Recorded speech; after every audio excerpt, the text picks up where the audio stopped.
Councilmember Laren here. Welcome to everybody. Thanks for being here. Councilmember Mendoza, Here. Mayor Pro Tem Gastel. Here. Mayor Vasquez. Here. We have a quorum of the council. Thank you. I would like to ask Councilmember Mendoza to lead us in the pledge.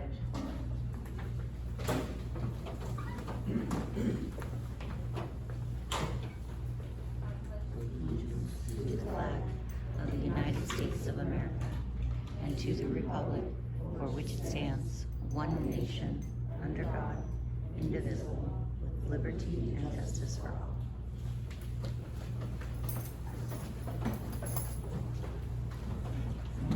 Do we have any changes to the agenda? There are none.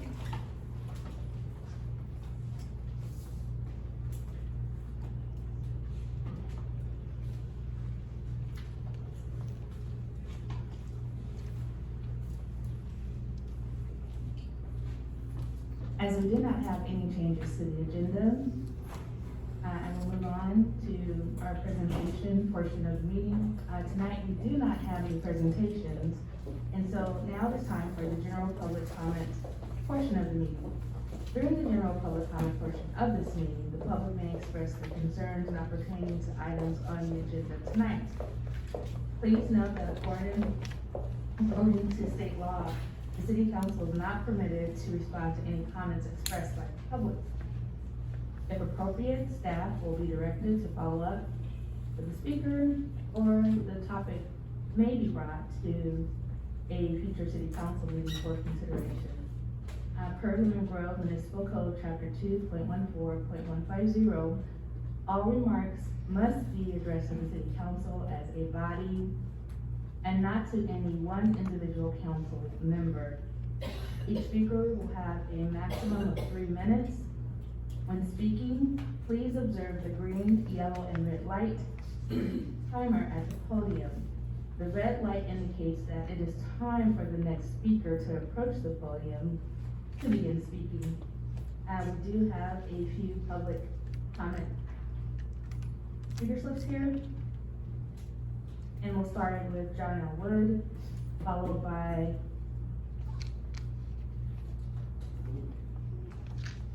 Monique R.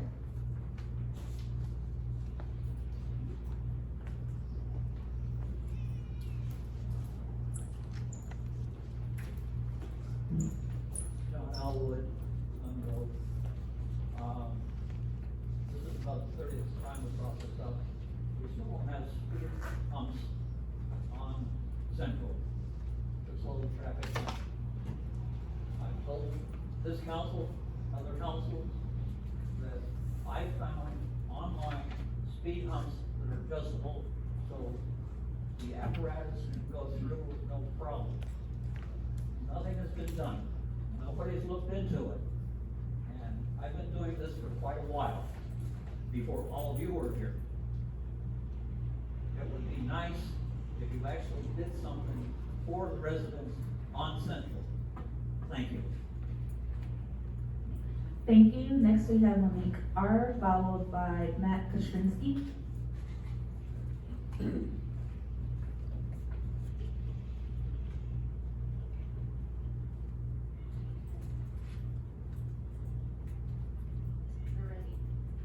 Good evening. I stand before you after questioning, calling, and emailing Lemon Grove staff since the state reopened after COVID regarding why our senior center remains closed. In the past months, Lemon Grove staff have emailed the city manager on my behalf. I have called her personally twice, and I put in a request online that this be addressed at the last city meeting. To no avail, any of my communication has not once even been followed up on or by our city manager. Her aide instructed me after he personally left 2 notes on her desk previously that I need now come to this meeting this evening to address her. Imagine, I have to get a babysitter and leave my home and family to address this now publicly. You have left me no other recourse. This is simply unacceptable coming from a city official. I remain disappointed and very concerned in the lack of transparency and accountability regarding this issue and the current city manager's seemingly lack of vested interest within the community she serves. The city still collects state and federal funding for the center being operational. I question now, where are those funds being redirected? My mother is 86 years old. In fact, she just celebrated her 86th birthday last Saturday. This is her sitting in the blue flowered shirt behind me. She's a retired elementary school teacher. She lives at home as do many other people of her same generation and on the road. We are both taxpayers and homeowners. There is no excuse for the senior center to have remained closed all this time after COVID. On every occasion I have been informed, the reason the center is not open is due to structural concerns. But yet, there is no transparency offered in defining what these structural concerns are and the timeline in place to repair these issues. Our senior population was hit the hardest during COVID. They were the most vulnerable population, representing the highest mortality rates during COVID within our community. As a direct result, our senior population was forced to isolate and remain confined, or risk at times almost certain death. Due to the mandated and necessary isolation, the senior population struggled to maintain their cognitive functioning and fought to counteract significant depression due to the necessary isolation. The state of California has been open them for a very significant amount of time. All surrounding cities I contacted have their senior centers open and fully operational for months now. I recognize that our city has many challenges. However, as a city and a society, we must prioritize the needs of our youth and our seniors moving forward, as these two populations are the most vulnerable. Anything short of that is inhumane and simply unacceptable. To the current city manager's office, I too was a public servant for over 23 years. I was a state employee who answered my phone calls and emails in a timely, considerate manner. And I'm running out of time. But that's because I respected the people that, as a public service, that paid my salary and to graciously pay my pension now, as well as my mother as a retired teacher. So Thank you so very much. Next, we have Matt Kushbinsky, followed by Nick Acero. And I apologize in advance if I mispronounce your last name, Nick. Hi, my name is Matt Kostrinsky. I represent ASME Local 127. I'm here tonight regarding our bargaining. We started bargaining back in June. We just had another session last week. We have our next one next week. We've we have all the proposals on the table. We've come to an agreement on about 14 so far. These I always refer to as low-hanging fruit. Hopefully, we're appreciative of the city. The more difficult ones will be completed on. I would like to, though, ask the council look at docketing for the next city council meeting, though. Our folks were excluded from the COLA increases on July 1st of all city employees as we're negotiating. We're about 4 months since then.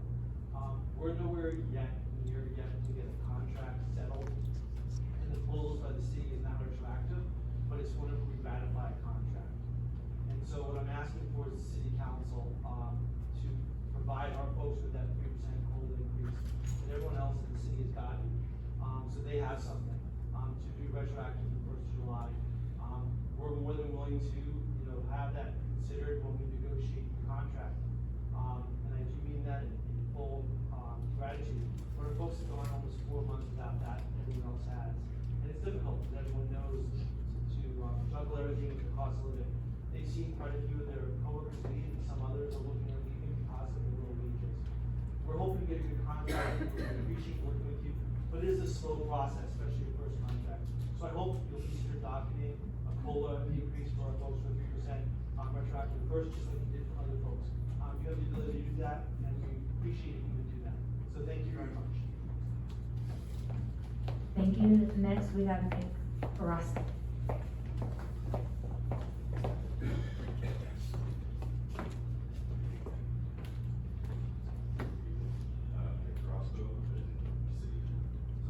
Excuse me, we can't hear anything. Oh, sorry.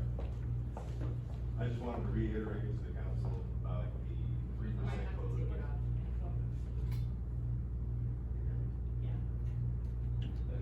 Thank you. I wanted to come tonight and speak on behalf of public works workers, to reiterate about the 3% COLA that everyone else received.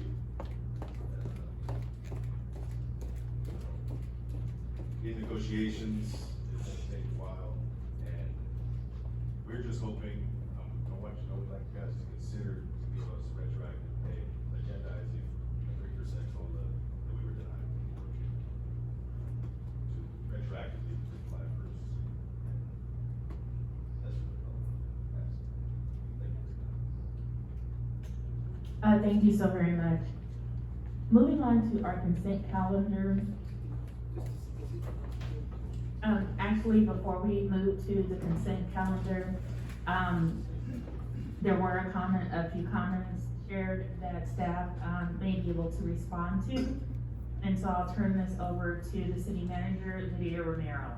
Thank you very much. I had asked, and this is addressing, the comments regarding the senior center.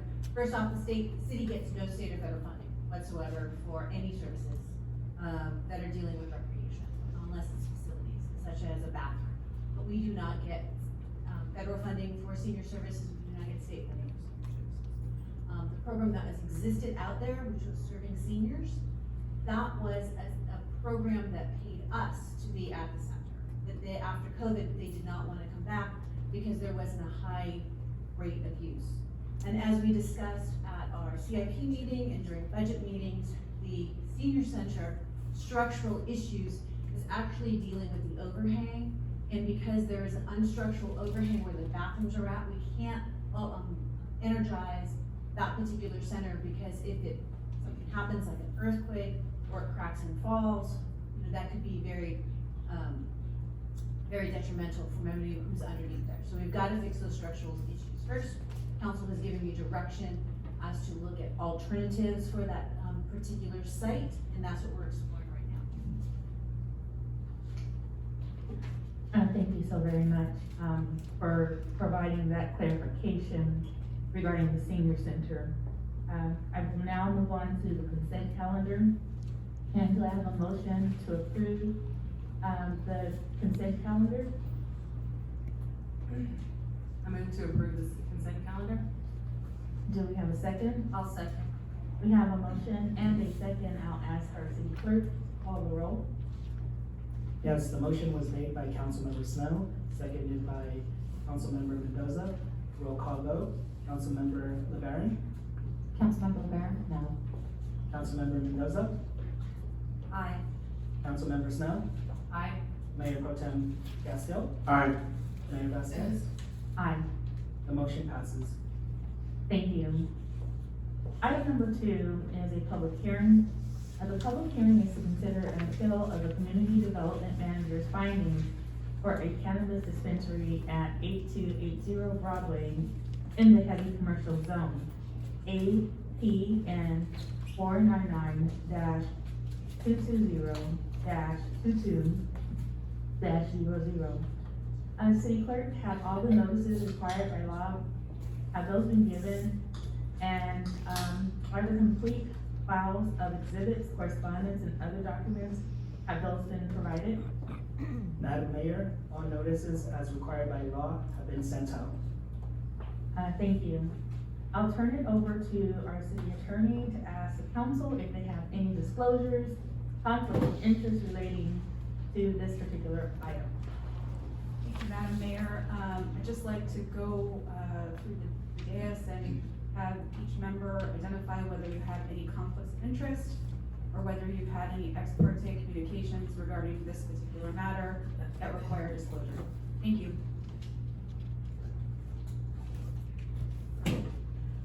Thank you, and I just wanna make sure that we have on the record, the disclosures, so I'd like to go through each individual. That's right. I suppose we'll start with Councilmember LeBaron. Thank you, City Attorney Kristen Steinke. There's nothing that I need to disclose at this time. Thank you. Councilmember Snow? I have no disclosures, no conflicts. Councilmember Mendoza? No disclosures or conflicts. Mayor Pro Tem Gastel? No disclosures and no conflicts. And Mayor Vasquez. I do not have any disclosures at this time. Thank you very much. I will now open the public hearing and turn this over to Michael Fellows, our Community Development Manager, and Bill Chopper, Special Planning Consultant, to present the staff report. Thank you, Mayor Vasquez and members of the Lemon Grove City Council. This is an appeal of this community development manager's staff decision to deny minor use permit number 220-0007. This appeal application was filed on, over 5 months ago on May 9th.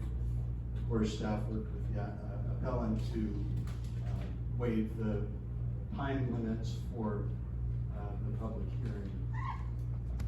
This is an application for early separation findings for a cannabis dispensary located at 8280 Broadway. So this is an aerial that shows the project site at 8280 Broadway. It's outlined in red on the map. It's located directly next door to 8290 Broadway. These two properties share a common property line, and there's virtually zero separation between these two sites. There is an approved conditional use permit at 8290 Broadway.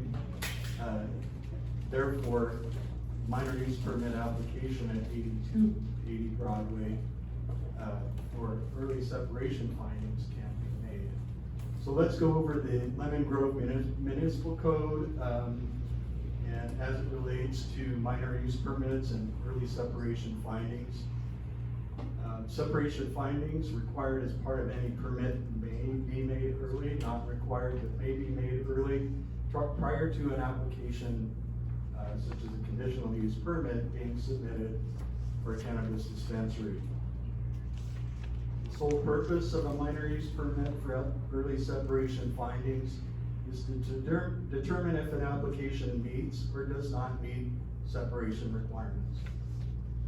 No other approval may be granted as part of this permit type. The finding is valid for up to 1 year.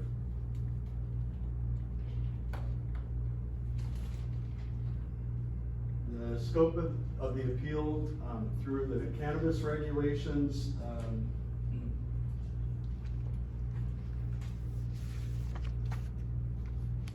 cannabis dispensaries under the Lemon Grove Municipal Code cannot be located within 1,000 feet of another dispensary of a regulated use. And a regulated use is a cannabis business.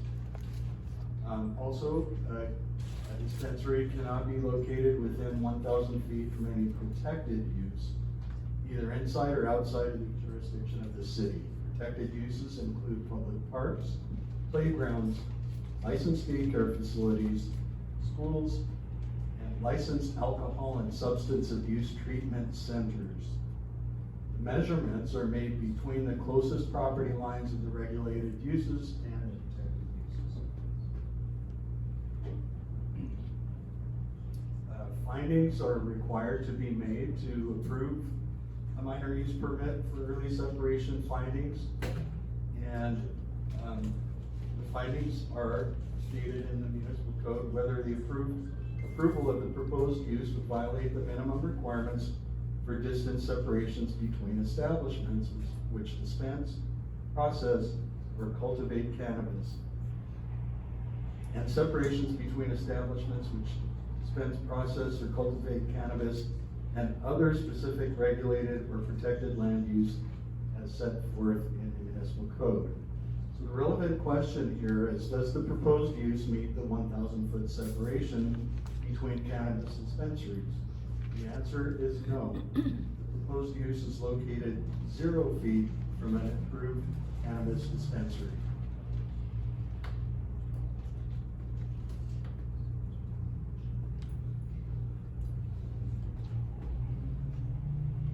Okay, recommendation. Staff recommends that the council deny the appeal and uphold the denial of minor use permit 220-007 for early separation findings at 8280 Broadway. And staff is here to answer any questions you may have or address any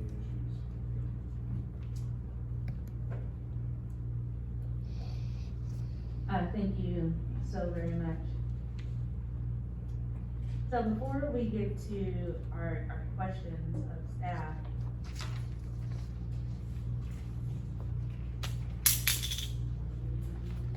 I wanna check to see if we have any speakers.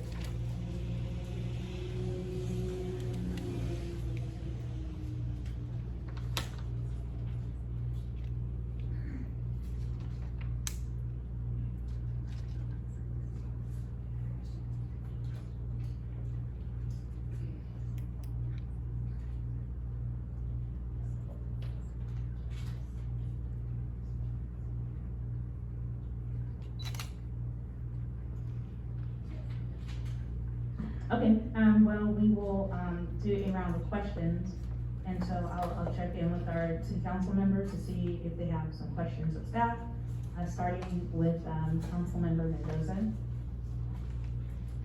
I have no questions at this time. Thank you, Councilmember LeBaron.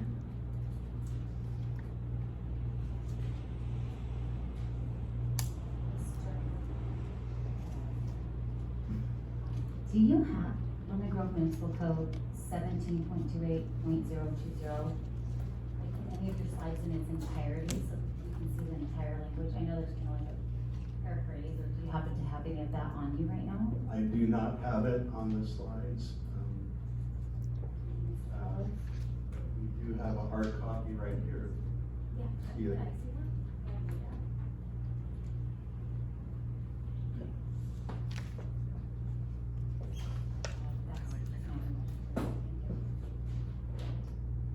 Yeah. Thank you. Next we have, Councilmember Snow No questions at this time? and Mayor Pro Tem Gastel. No questions.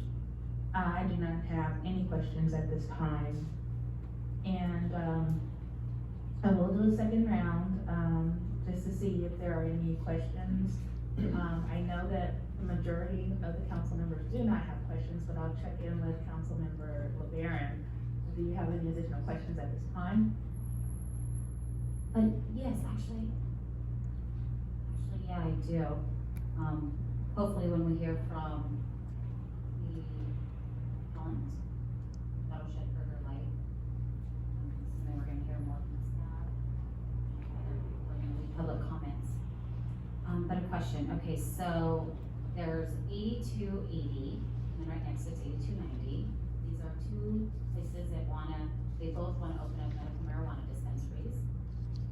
Right now, there's 8290, which is Little Darlings, what we all know as Little Darlings Strip Club. They currently have a permit to open up a medical marijuana dispensary, and the contention is that the person at 8280, which is right next door, it's what we all know if we drive past it, will recognize it as Lee's Automotive. The person at 8280, the appellant tonight, is saying that they applied first for a minor use permit. They applied for a minor use permit before the people at Little Darlings, therefore, the people at Little Darlings should never have been able to get a permit, a CUP in the first place, which a staffer just said that they have. The contention remains here, and please, the applicant will correct me if I'm mistaken, is it why on earth was 8290 given a CUP when I had a minor use permit or a separation finding first? And as the law states, it's first come, first served. So I guess I have a question. The purpose of the minor use permit, AKA early separation findings, is to, when people go into medical marijuana business, right, or when they're endeavoring on doing this, they wanna make sure that there's nothing conflicting around it. So there aren't any daycares, any conflicting dispensaries, any rehab centers, or any schools, right? Those are things that they can't be around. So you would go through the process of getting an early separation finding, or MUP, to establish it, hey, I intend on opening up a medical marijuana dispensary here, and there should be nothing else around me that's gonna conflict with that prerogative, right? And so the contention, I believe, after reading some of the staff report, again, we're gonna get enlightened here as we go, right? Is that the applicant did that, the person at 8280 or Lee's Automotive, they did that, and it was said, yeah, you're good, everything around you is good. And then that sometime moving forward, staff gave a CUP to the people at Little Darlings without requiring that the people at Little Darlings go through the same due process that they were made to go through. AKA having to apply for a minor use permit, like to make sure that there's nothing conflicting around it. So they were given the opportunity to get a CUP, undercutting the person who was first in line, which was the person at 8280. So my question is, did the person at 8290 did they apply for an MUP, that early separation finding, to make sure that there was nothing around them that was conflicting with them? The short answer to your question is yes, they did apply for an MUP. When? That was, November 29th, 2021. And that application was later withdrawn when the city council upheld a staff decision to approve a minor use permit at 8280 Okay, for the appellant. okay, so their neighbor, so Lee's Automotive got granted an MUP. That's the short answer to Okay. your question. So they were given the, I'm here first, so Okay, everything around me is so- clear, the Lee's But I Automotive. think what needs to be clarified here is submitting an application for a minor use permit is not approval or a determination of a finding of an early separation finding. When you submit an application, any kind of application, land use application to the city, there's a 30-day review period, just a completeness review period. Okay, And- but really quick, Mr. And Chapman. this determination is made at the staff level by the community development manager. That decision then is noticed, all property owners within 1,000 feet. And But a second in ago the you said that- newspaper, so before that decision becomes final, there's a process. You don't just submit an application and have, Yeah. right then, a right to early separation. Yeah, of course. Yeah, we all have to go through a process, of course. The same rules that apply to one person would apply to the next person. Absolutely, I agree, that's fair, right? But you just said a second ago, correct me if I'm mistaken, that 8280 did have an MUP granted. Okay, No, they, 8290. No, 8280, that's Lee's Automotive. 8280 had, actually, has had 3 minor use permits granted. Okay, And so this they've had dates- Dating back to November 2019, this property at 8280 has been in process, been held up in process, trying to get its dispensary built. Okay, so what I'm hearing is that since 2019, 8280 has had a placeholder, right? The whole purpose of an MUP is you apply for an MUP to make sure that nothing around you is conflicting with what you're trying to do.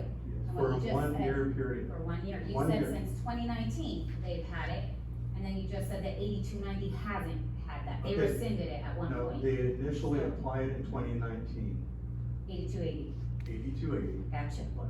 It expired. They applied again. That minor use permit expired. They applied again. That, that minor use permit expired, and I think that's when,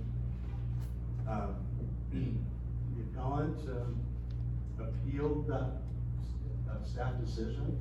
The council upheld, staff's approval of the minor use permit, and that last, permit expired on, April 5th of 2020.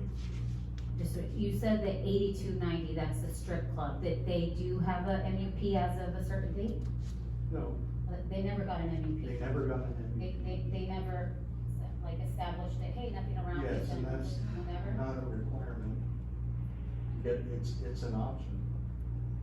The municipal code says you may apply for the early separation findings. That's to give And you that- some, it was- that's to give you some, assurance that within a year, that no other protected uses like Right. daycare centers, parks, playgrounds, or other dispensaries Yeah. can be located. Yeah, and. I am and going that's- to go ahead and interrupt here because we are now at 7 questions. For everyone here, just to let you know, we actually have established, our policies and procedures. It's a booklet that each and every one of us has. There's also a copy over there, for the public to reference. inside of this booklet, we are supposed to respect the fact that we agreed to limiting our questions to 2 questions only, per round. We, as elected officials, have the opportunity to engage staff prior to the meeting, ask all the questions that we have, and be prepared here at the platform when we are hearing agenda items.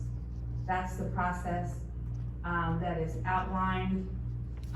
We all have agreed to it, and it is printed and memorialized right here in the policies and procedures reference handbook, and we all have a copy of that.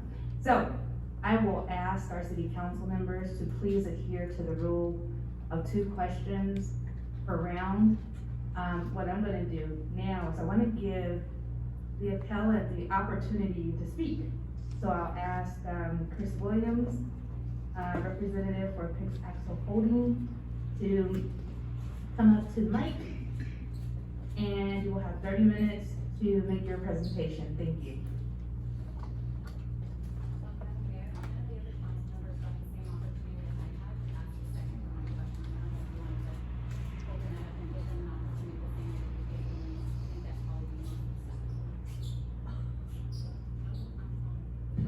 So before I turned it over to you, Councilmember LeBaron, I looked at each council member. I restated that with our first round that they did not have a question. And then I said that in the first round, the council members did not have questions, but I will turn it over to you for your 2 questions. You asked 7 questions, which does not fall within line of our policies and procedures. I hope that provides clarity for you. Now, I will turn it over to Chris Williams. You will have 30 minutes to make your presentation. Thank you.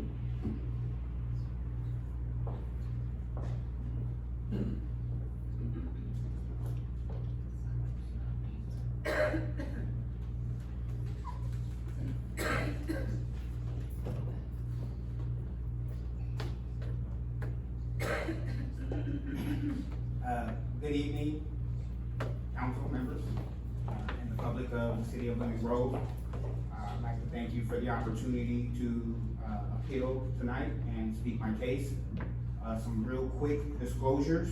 I do believe that some council members have proven to be biased by things that they have said to the general public and things that they have said from the dais.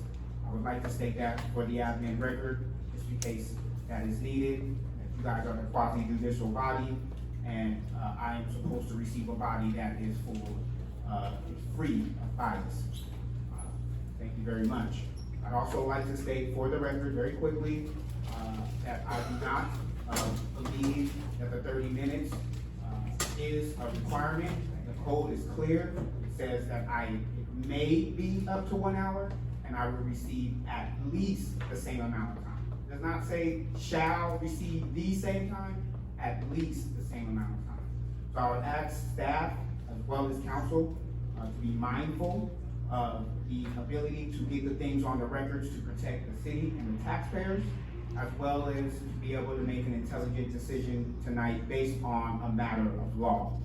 I know that there have been some situations and instances where the council has not taken a liking to my outspokenness of trying to better the city of Lemon Grove and do what I can as a private citizen to leave Lemon Grove better than I found it.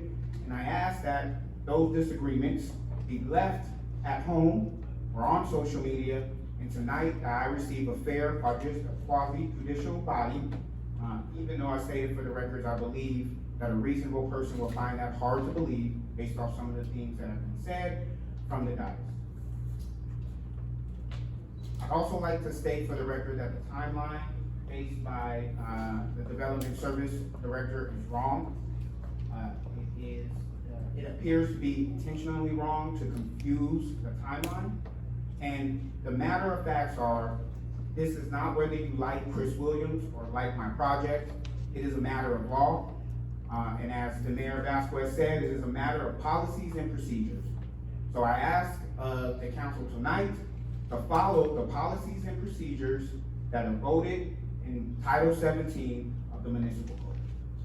All right, so tonight is a public hearing for the appeal of minor use permit 220-0007, request for early separation finding for a cannabis dispensary at 8280.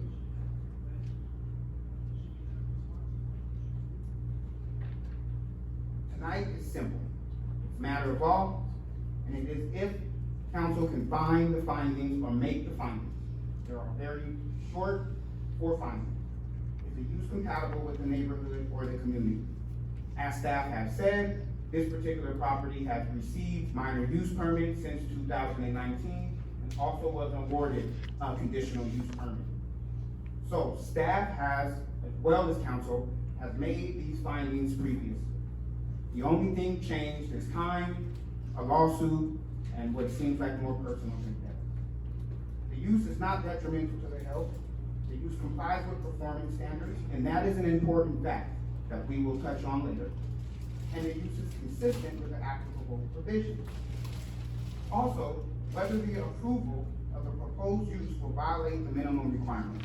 I'd like to stop there to clear the record.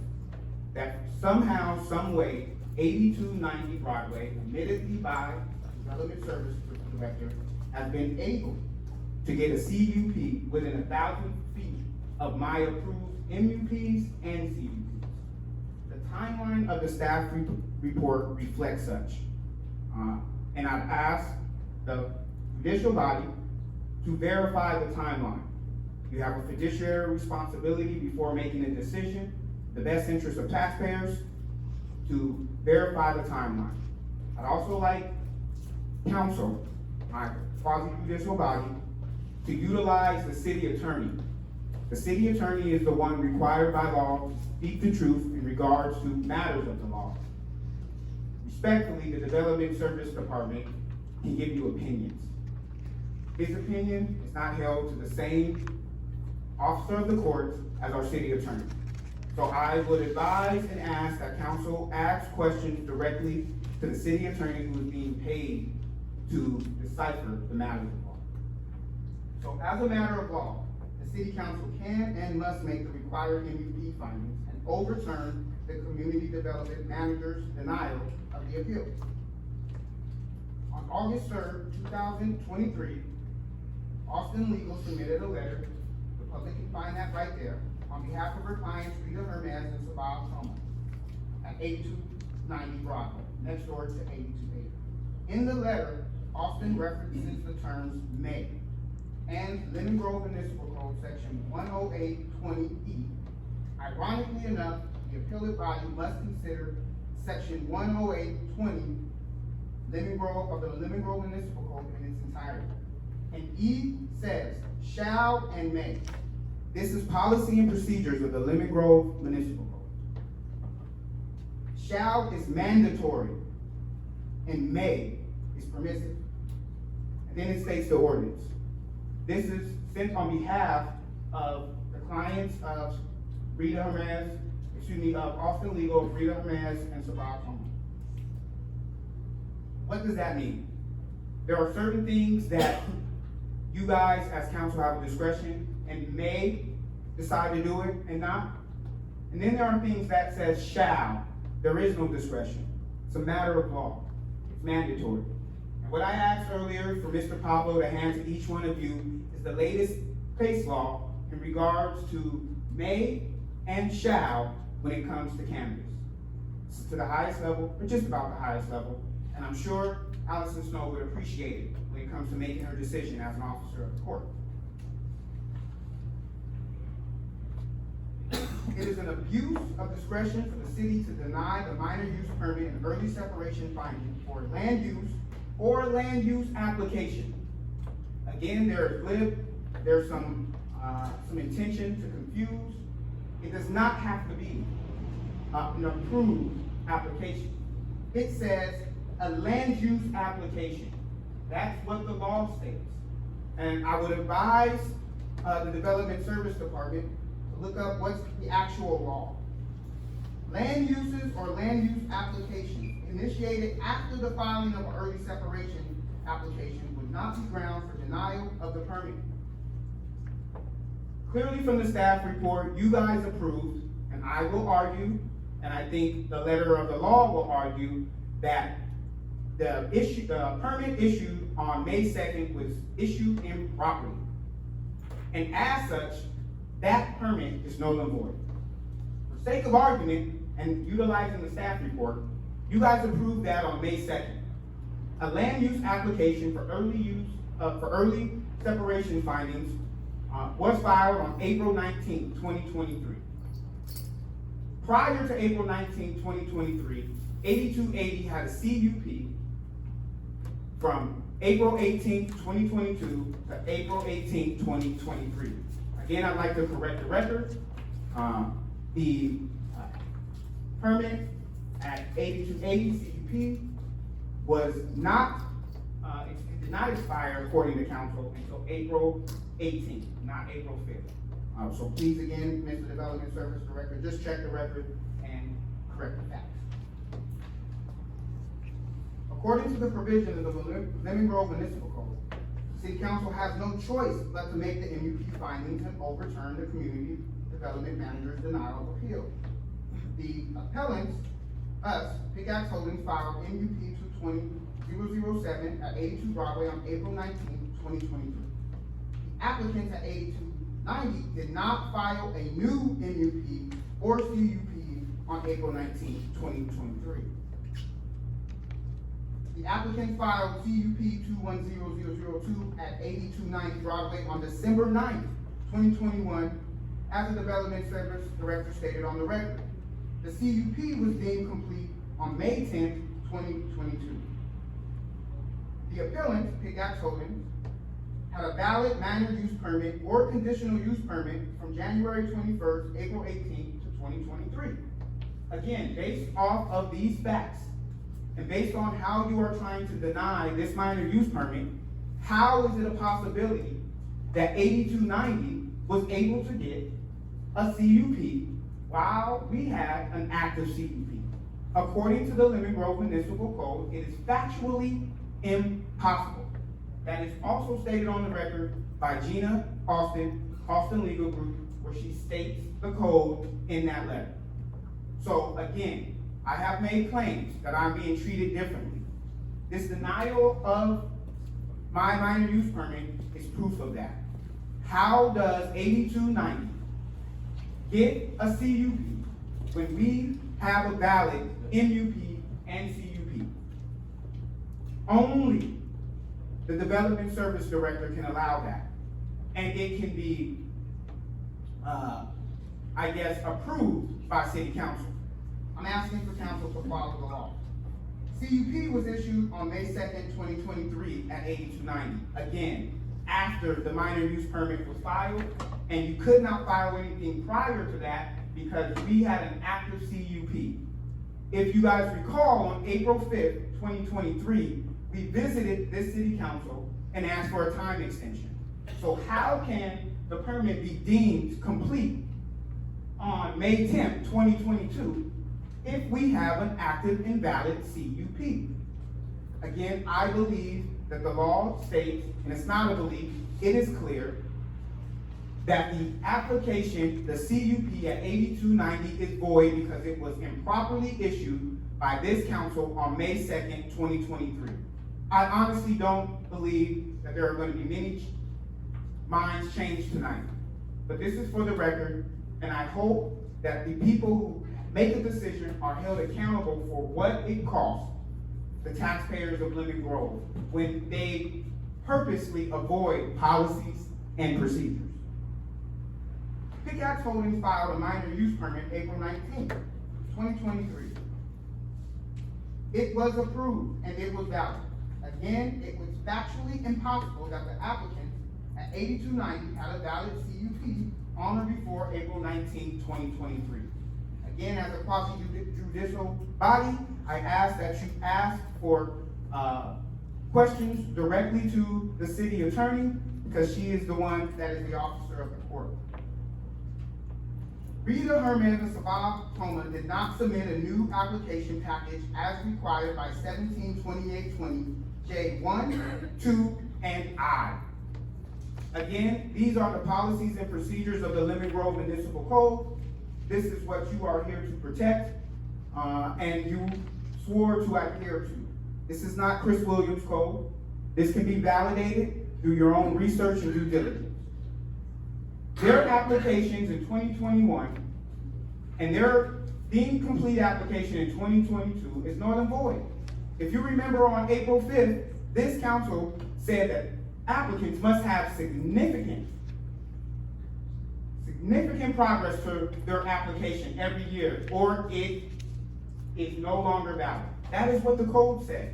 That is what you guys said.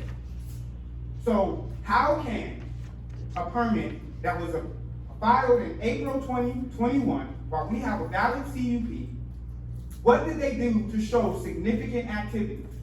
And we asked for a public records request, and there was no time extension requested by the applicants at 8290. Again, this is matter of law. This cannot be confused. There is no discretion. This is what you guys have voted on, and as Mayor Vasquez said, this is the policy and the procedures. CUP 210002 at 8290 Broadway was deemed complete on May 10, 2022.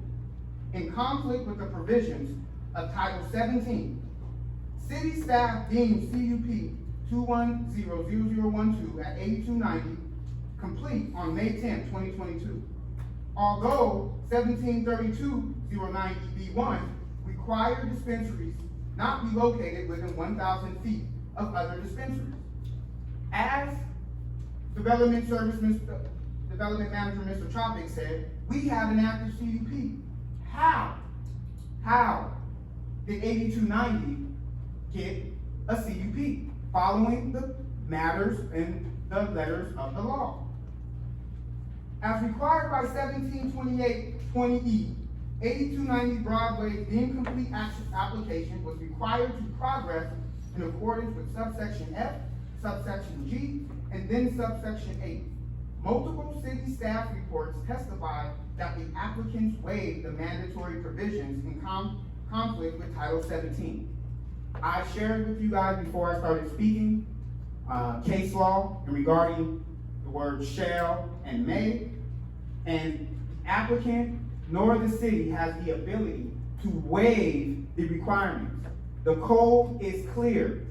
In however, no case shall a deemed complete application not go to public hearing within 180 days.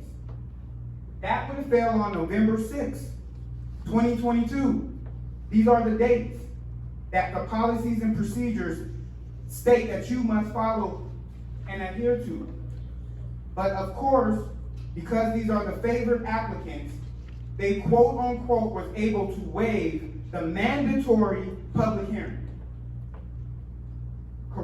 Coincidentally, if they would have had a hearing on November 6th, as a matter of law, and as what has been stated on record by Mr. Bill Tropic, they would have had to be denied being within 1,000 feet of an approved CUP at 8280. So curiously, they were able to waive it, not to get that denied. As also has been said from this dais, that you are not allowed to reapply for same or similar use within 1 year's time after denial. So most of this conversation, if the letter of the law of the Lemon Grove Municipal Code was followed, would be moot. Because these applicants would not have been able to apply according to the Lemon Grove Municipal Code. Yes, Mr. Gasco, that is the rules. And I encourage you guys to ask questions, pull out your smartphones and pull out your tablets and look up the law, because this is the law.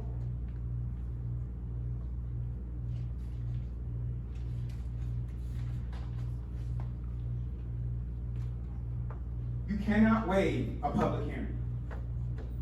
A public hearing, it's not the right of an applicant to waive a public hearing, because guess what? If that was the right, I would have waived mine many moons ago. It is a right of the public. It is a right of the affected property owners to have the ability to speak regarding the application and the property. It is not the applicant's right to waive. And shame on the Development Service Director, the department, to allow that. Because I have multiple emails that are very clear that I was not allowed to waive it, and I must be heard within 180 days from 3 different managers and employees of the Development Service Department. There are a couple of attorneys up there, so you guys understand what judicial estoppel means. You guys have been moving the finish line. Since it's been 4 or 5 years, now that the tables have turned, you have said many things on the dais that you thought were benefiting whatever you got narrative you wanted to push, that has now come back full circle, and now it benefits this appeal, and you must overturn it. That is the job, to follow the letters of the law. Letters of the law. 1704080 of the Lemon Grove Municipal Code states, and it is clear for the record, that CUP 210002 at 8290 Broadway is null and void. So there is no confusion. I will read the law in its entirety. 1704.080 improperly issued permits void. All departments, officials, and public employees of the city which are vested with the duty or authority to issue permits or licenses shall conform to the provisions of this title and shall issue no such permit or license for uses, buildings, or purposes where the same would be in conflict with the provisions of this title. And any such permit or license, if issued in conflict with the provisions of this title, shall, not may, shall be null and void. That is your municipal code. Whether you like me or not, this is the letter of the law. And on May 2nd, 2023, you guys improperly issued a permit at 8290, according to the staff reports, and according to their report to council, that they allowed the applicant to waive the mandatory public hearing. That is not the only conflict in the provision of this particular application at 8290. There is a bevy of them. I don't expect for you to take my word. I ask that after I present, and after those who of the public have an ability to speak, that we continue this hearing to allow the public the best representation of a quasi-judicial body, to ensure the fact that I did not come up here and make up municipal codes, and to allow the quasi-judicial body the ability to research the codes that I have shared with you via email and to the city attorney. Also, the case law that has now been put in front of you, and any timeline that may have been misconstrued by your city staff. That is what I ask after I present. In addition, again, I do not agree that 30 minutes is enough time. I should not be clocked. I believe it is a violation of my due process rights and a way to wiggle out of putting the things on the record, especially when this is a multi-million-dollar project with multi-million-dollar implications for the taxpayer, to only be restricted to 2 questions when there are so many things that need to be asked and need to be answered is also prejudicial. And I ask that we take the amount of time needed to make the proper decision, even if it is not in my favor, which Lemon Grove Municipal Code is clear, it's definitely in my favor. I know this could be boring. I know it can feel like I'm yelling at you. I'm not. This is passion. This is a commitment to leave this city better than I found it. This is a commitment to my family and the legacy, not to be bullied, not to be cheated, not to lay down, to stand up for yourself, stand up for your community, and do what is right, even if it is hard. And it is not easy looking professionals in the face when I know they are wrong, and I know that they are wrong, and telling them that they are wrong. It is not easy looking at people who hold my project's future in their hands and tell them to put the vendettas away and look at only the Lemon Grove Municipal Code because it is clear. And it is not easy to look at attorneys who are officers of the court and say, how can you miss this? This is abuse of power and a waste of time. And the only one who can make any money from this is the city's attorneys litigating something that is clear as day, the policies and procedures that state right here of the Lemon Grove Municipal Code. I have nothing to do with the Lemon Grove Municipal Code, but I do ask that you follow it. And it is clear, based on the statement and the reports of your own city staff, which many have said that you trust blindly. And that report says they waived themselves the hearing. A mandatory hearing. You cannot waive it.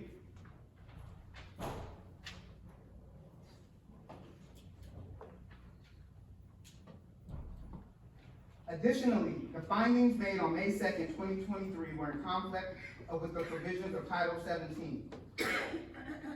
They did not comply. And as well as the proposed use did not comply with Title 17 of the Municipal Code, 1732-80 requires the decision-making authority to consider whether the approval of the proposed use would violate minimum requirements for the distance separations between establishments which dispense, process, and cultivate cannabis. I'd like to say again, clearly for the record, that on May 2nd, this council, clearly according to the Lemon Grove Municipal Code, improperly issued a permit to 8290.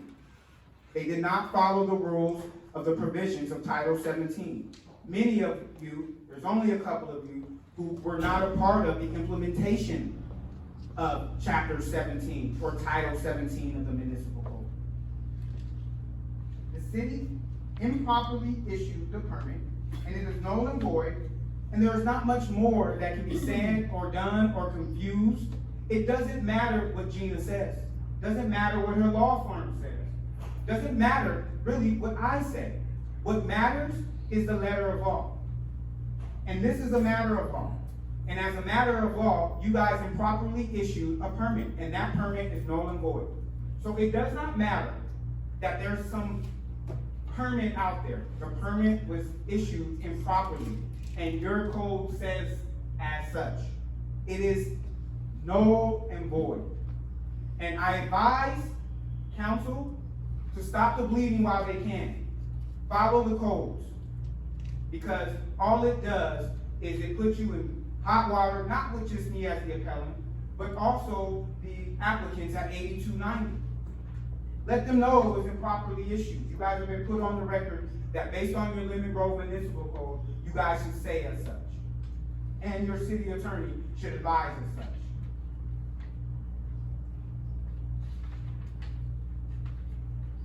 I've attached to the email that you received 3 different references from the Development Service Department, referencing the 180 days that is mandatory. Again, it says shall, not may. However, in no case shall it be greater than 180 days.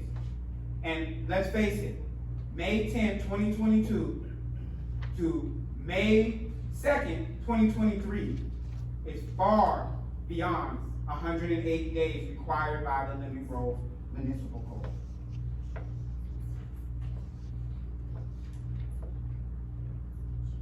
Also to address some misinformation. It is, city staff is correct that the minor use permit is a may. It was created by some of these same people on the city council. And it is very clear. It does not state that you have to have an approved application, as Mr. Chopic stated. There is an ordinance that clearly states that it is a land use application, and whichever comes in first must be the first one considered. As Mr. Chopic stated, we had a CUP and an MUP sometime approximately since 2019 to April 18, 2023. It is actually impossible for anyone to have anything and if you look at the staff report of, May 2nd, 2023, for 8290, curiously, it states that 8290 did file a minor use permit on April 19th, a day after my application at the CUP at 8280 expired. But we have now come to find through public records request that was a quote-unquote a misstatement. They never filed a minor use permit. They were actually admitting or trying to admit, but had a typo that it should have been 8280. Pickaxe, our application was the one to file a minor use permit. So, to clarify for the record, the minor use permit is a may, but it is clear on why a minor use permit takes precedent according to the Living Grove Municipal Code. But what is not a may, according to Title 17 of the Municipal Code, is that a CUP shall also get a zoning clearance prior to being approved for a CUP. 8290 did not have a zoning clearance. They did not. Another shall that curiously was overlooked because it benefited the narrative of staff. I ask that council continue this hearing to verify the municipal code, to check the timeline, because that is the only thing that is right. If you cannot find the findings in the favor of this appeal to overturn, it is only because you don't believe in what I'm telling you regarding the Living Grove Municipal Code. And that means that there shall be time, due diligence, for you guys as a quasi-judicial body to ensure the fact that you're making the right decision. I thank you for your time. I appreciate staff's work. And I am asking for this body to make the findings that can be made and overturn staff's erroneous decision to deny the application, the appeal. Thank you. Thank you so very much. I will start with one round of questioning. Please note, you will have 2 questions. That is the maximum at this time. I will start with Councilmember Mendoza. And this is for the appellant, so if you come back up to the mic.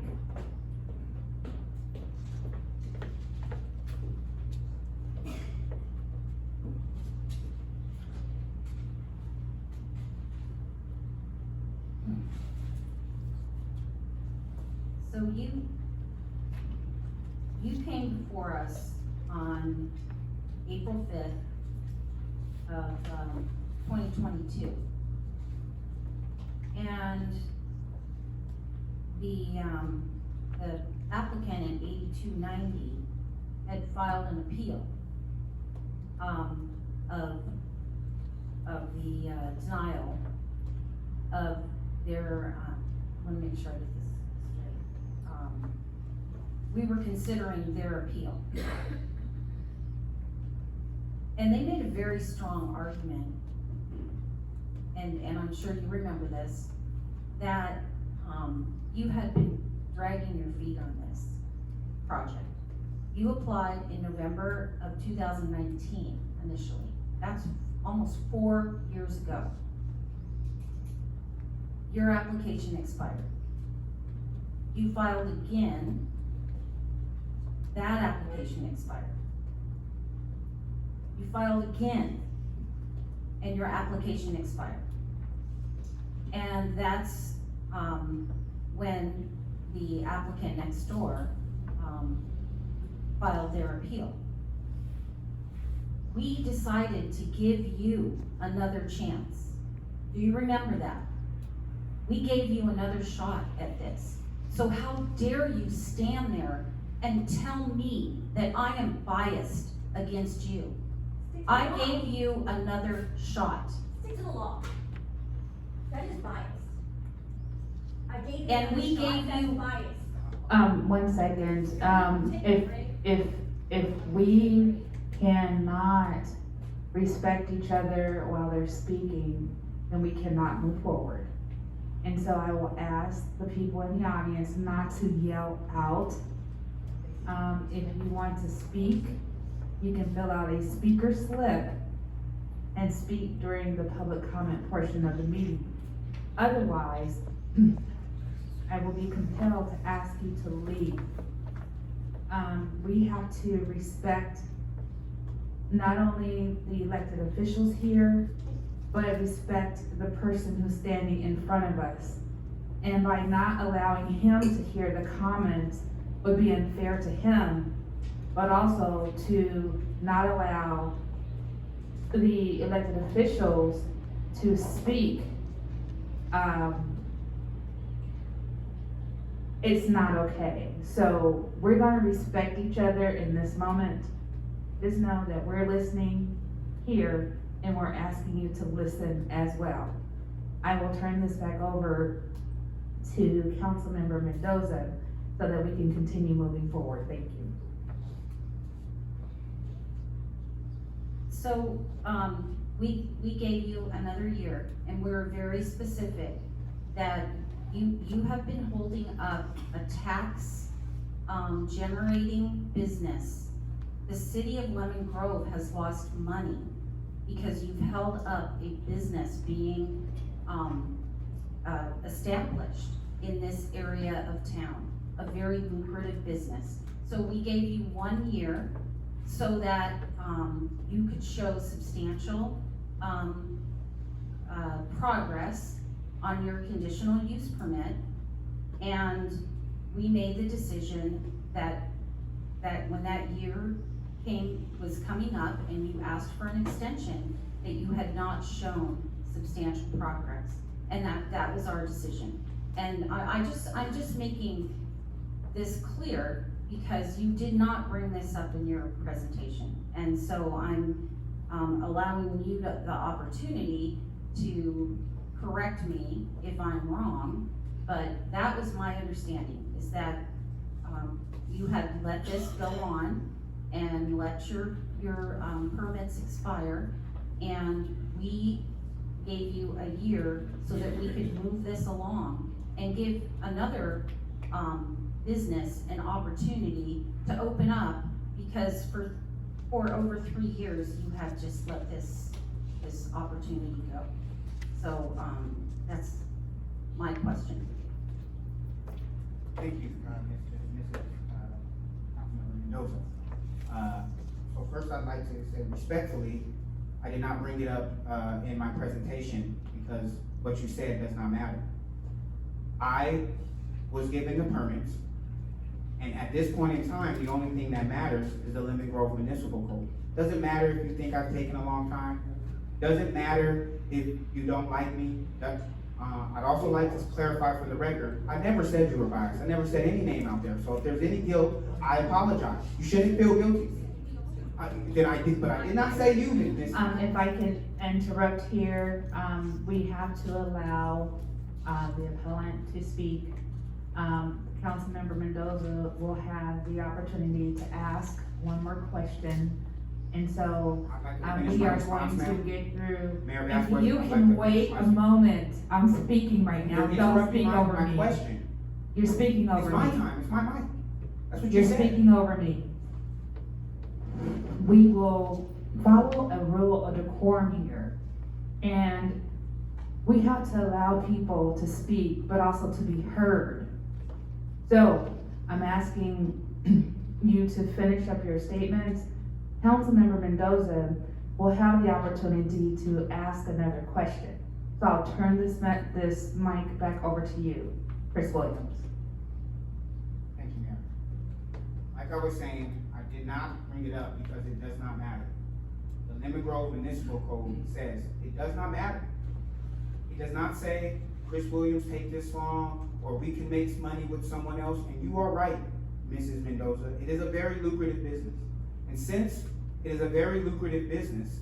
Unfortunately, nationally and in the state of California, it has been corrupted.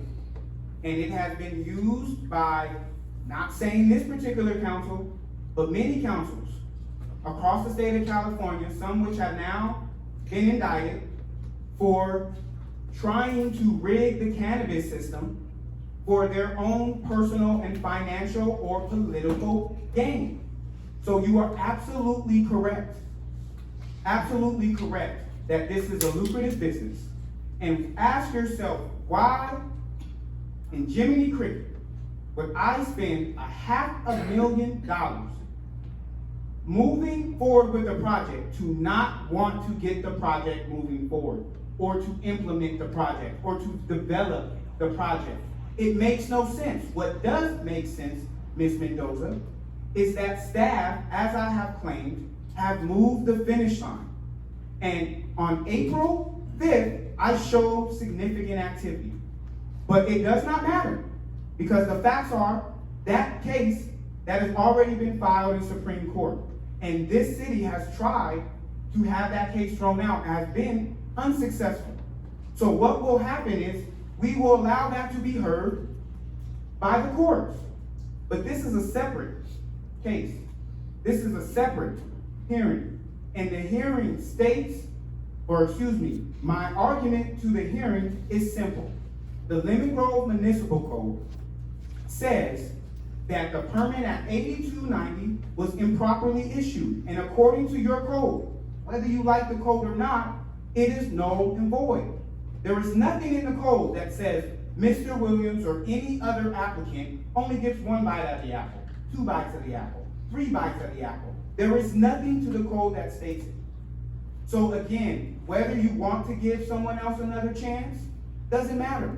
That's why it wasn't brought up.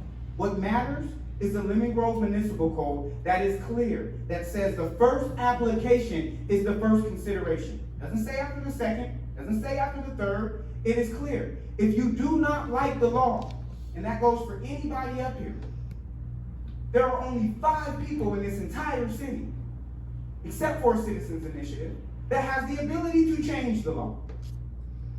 You guys have not done such. And since it has not been done, all we can do, Ms. Mendoza, is follow the letter of the law. Whether we like it or not, whether it has allowed me multiple shots or bites at the apple, it is clear. And if you follow the municipal code, there's only one decision you can make, even if you don't like it. That is what the law states. I hope I answered your question. Respectfully, again, I did not accuse you of being biased. I said I'm looking for an unbiased judicial body, and I don't believe I have that up there. Someone feels like they are biased, that's on them. If you don't, more married to you as well. Thank you for your question. Councilmember Mendoza? Thank you so very much. Councilmember LeBaron?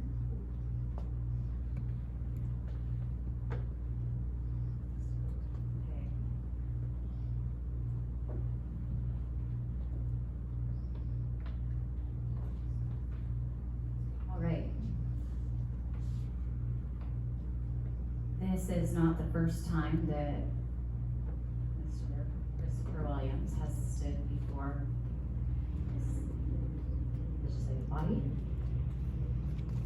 And I've said many times, for the record, it's all recorded, and these mics here, things that I seem to be saying the same things over and over again. However, for everybody who has not been here in the past, I'm going to state certain things again. And this all seems to boil down to the law, what's written and codified in black and white in our Lemon Grove Municipal Code, which is the law, and timelines, and sticking to following the law and being cognizant of the fact that timelines, dates matter, and they certainly matter in a court of law, which, like I'll say, which I'll say, it seems like this is going to end up in the court of law. And a judge is going to look at timelines, and a judge is gonna look at our law, not our opinions, not whether we think someone deserves something, not what we think, but what is granted by the law. And are people following processes and procedures as codified in law? So, if we get to that point to where this goes to court, the appellant has said that he has stated he's gonna take us to court, we're all gonna be faced with paying city attorneys and whoever else we retain, using the taxpayers' money to go and fight a battle that, I'm not a lawyer, but I know how to read. And when I read the law to a layman, it seems to say that there's a lot of areas of concern. I'm gonna read a couple of these little things here. Like I said, I'm not an attorney, but I know how to read. And I can ask questions, and I'm gonna ask questions of our city attorney, because that's the person entrusted to all the taxpayers with giving us sound advice according to the law. Councilmember LeBaron, this is the opportunity to ask the appellant questions. And I'm going to ask that rather than deliberate and treat this like a court case, because this is a city council meeting, that you just ask the questions of the appellant. You will have a second round where you can ask 2 more questions. And then there's more opportunities to ask questions of staff and others as well. So please ask your questions of the appellant, Chris Williams. Thank you. Thank you, Madam Mayor. I want to make one thing very clear. The 5 of us are actually, we operate in a quasi-judicial fashion. That's what we took an oath to.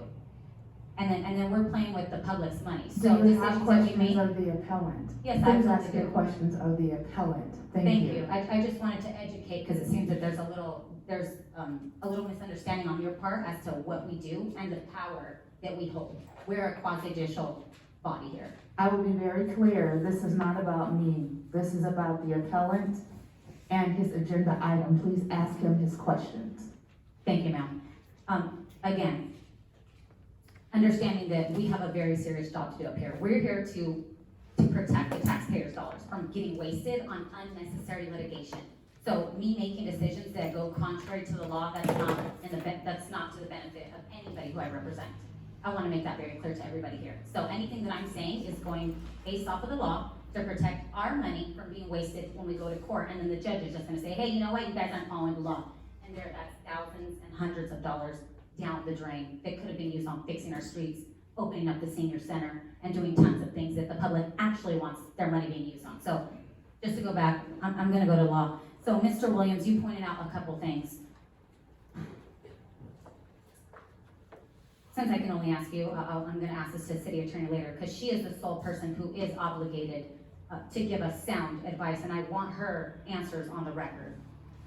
But for you, you pointed out public hearing requirements and zoning clearance requirements. So timelines matter, dates matter. A lot of stuff seems to be being said, and kind of, I want to say, I'd argue, that a lot of things are being said, and it seems like kind of in an effort to confuse us.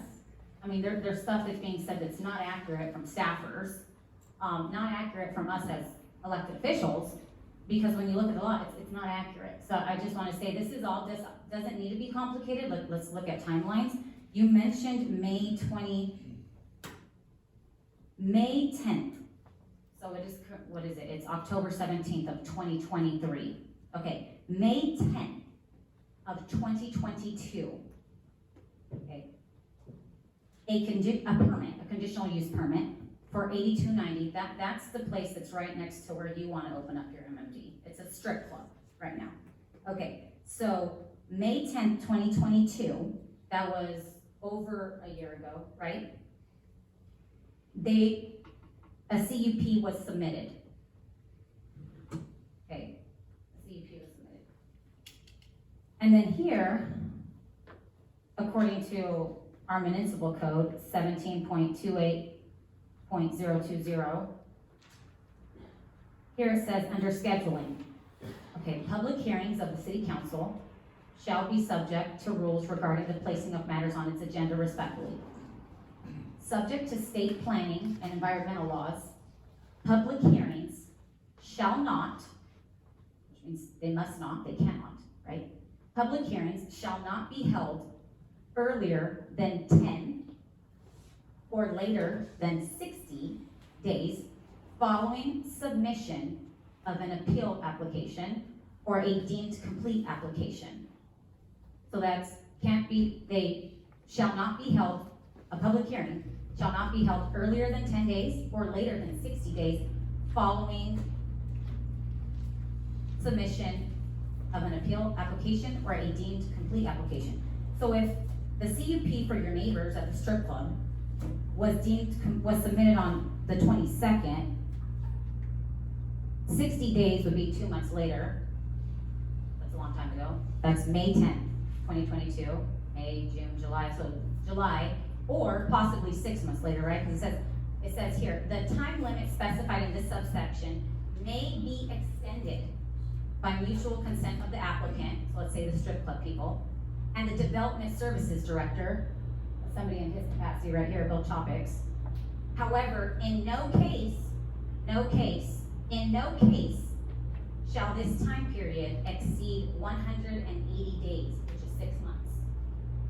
So if they completed if their thing was submitted in May 10th of 2022, let's fast forward, let's say they had asked for the time extension, right? The time limit may be extended up to 6 months, pretty much. So let's say they extended out 6 months, then that means that they would have had to have had a public hearing. Well, what's May 10th plus 6 months? I don't know, what's that? June, July, August, September, October, November of 2022. But they had their hearing in 2023. Okay, I'm not understanding, maybe you can clarify, Mr. Williams, why that would be, because a dispensary has to have a public hearing so that all of us taxpayers and invested people, property owners, neighbors from Spring Valley, people from wherever, the public can have their right, lawful opportunity to sit here, ask questions, make public comment, come and say, hey, I hate that business, I don't want that in my neighborhood, or I love that business, I want it in my neighborhood. That is the right of everybody, the public. That's why they're called public hearings. So I'm having a hard time understanding why, if it says here in black and white, that you need to have these public hearings, max 6 months after something's deemed complete, why we didn't have one for your neighbors. At the same time that you're saying that you had an MUP and a CUP granted to you, none of this makes sense. If we're trying to watch our backs, can you explain, elaborate on that, the public hearing and the law, what it says there about the scheduling? Why your neighbors didn't have to have one, but you have had to have public hearings, but your neighbors at 8290 at the strip club didn't? I don't know, can you touch on that? I'll do my best. I would suggest that I think this question is better suited for the city attorney or possibly city staff. But there is no reason why a public hearing should not happen. Again, that's not just a Lemon Grove Municipal Code. If you read prior to the statement, it says it's a state environmental law. This is a state law that suggests that you have to have the hearing within 180 days. The property at 8290 did not have a hearing within 180 days, and I can only suggest based on the Lemon Grove Municipal Code why they did not. They did not have a public hearing because they knew they would force your guys' hands to be denied.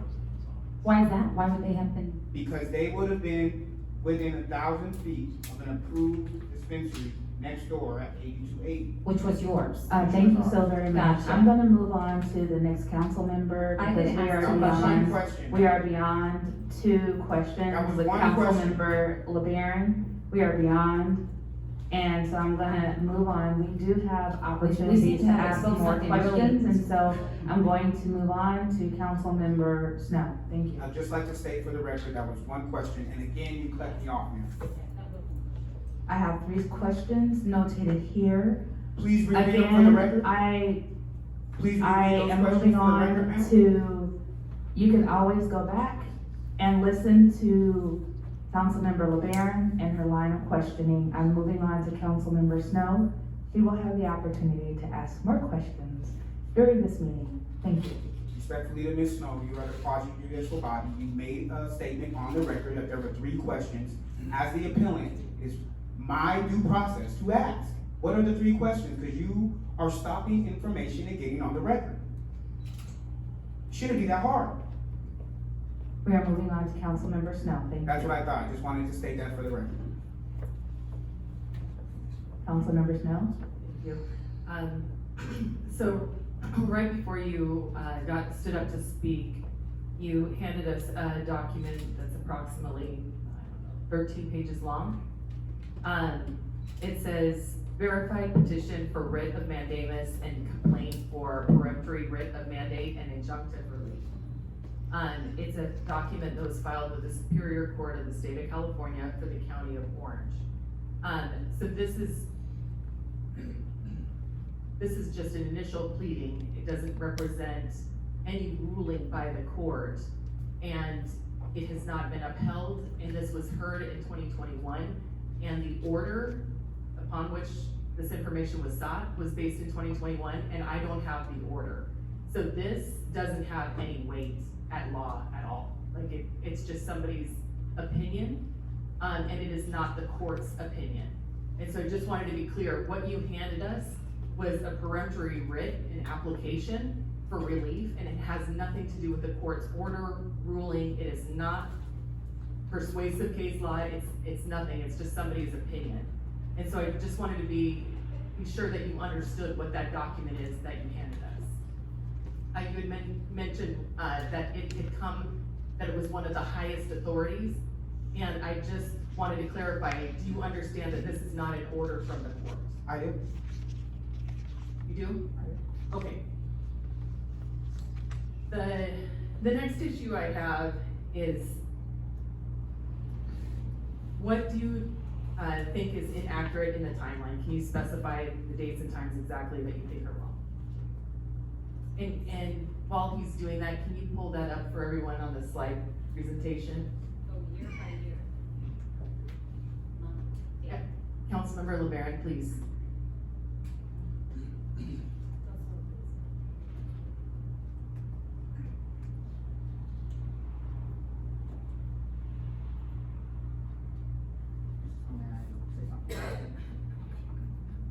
Yeah, you can answer. I think probably ask staff first, right? Because they're the one that made the recommendation for the appeal. They also are the city, which has all the applications, have been submitted to them, right? So certain applications I may be privy to, but not as privy to the information as your own city staff. So I think maybe just respectfully asking your city staff to state the record, then allowing me as the appellant to agree or disagree. I'm asking you what on this chart is inaccurate? Well, first off, that chart is very hard to see. I don't have that chart. If somebody would like to provide me that chart, I will look over and do my best to answer.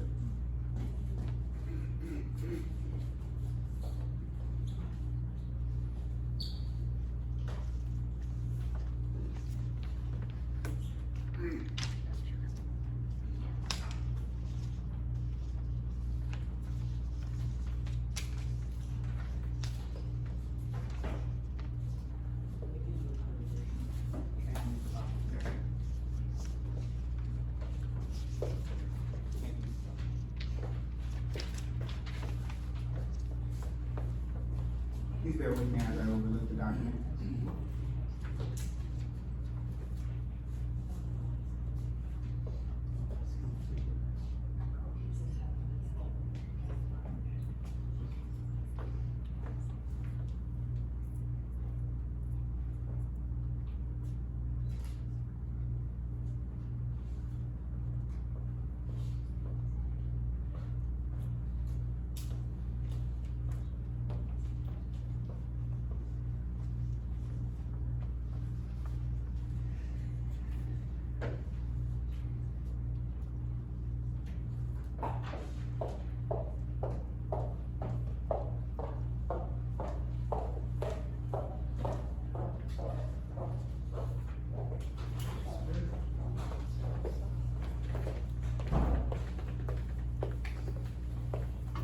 I would say just by glancing over it, that I do not necessarily see anything that is wrong with the timeline. I see that it validates my argument in regards to first consideration of the Lemon Grove Municipal Code. Who's first? It states here clearly, we were. And it also states that during the time the competing property at 8290 Broadway received deemed complete or had their application turned in, that they were next door to an approved MUP or CUP, which by the letter of the law would make those applications invalid due to the point that they are next door or within 1,000 feet of another cannabis dispensary. I'm really confused because you made representations on multiple occasions in this meeting that the timeline that has been provided by staff is inaccurate, so I really want to narrow this down. What dates and times, what information on this chart, the timeline that's been provided is inaccurate and misleading? I really want to understand your position, and I'm giving you the opportunity to do that on what inaccuracy is here, because I am, as Councilmember LeBaron pointed out, that the timeline is important. And so I need to know what you think is inaccurate and misleading about this timeline that staff has provided. Well, there are a number of things that are misleading. What on it? Let's start. First off, MUP application filed at 8290 on 11/29/2021. If you look before 11/29, you see at 11/28/2020, CUP application filed at 8280. At 1/12/2021, that received an approval. Pardon me? I'm sorry, I apologize. 11/29/2021, MUP application filed at 8290 Broadway. If you look at the timeline, 8280, there was a CUP application filed at 8280 at 11/28/2020. That means that they are within 1,000 feet of an approved dispensary. Okay, so nothing in the actual timeline is inaccurate. The timeline is accurately reflected. Just your interpretation of what this means is what you disagree with. Is that correct? It's not my interpretation now. Not mine. It is not. Well, then what in the timeline is inaccurate? Exactly. No, I he stated- said, he made the representation, Councilmember LeBaron, I don't need you to clarify for him, he's perfectly capable of doing it himself.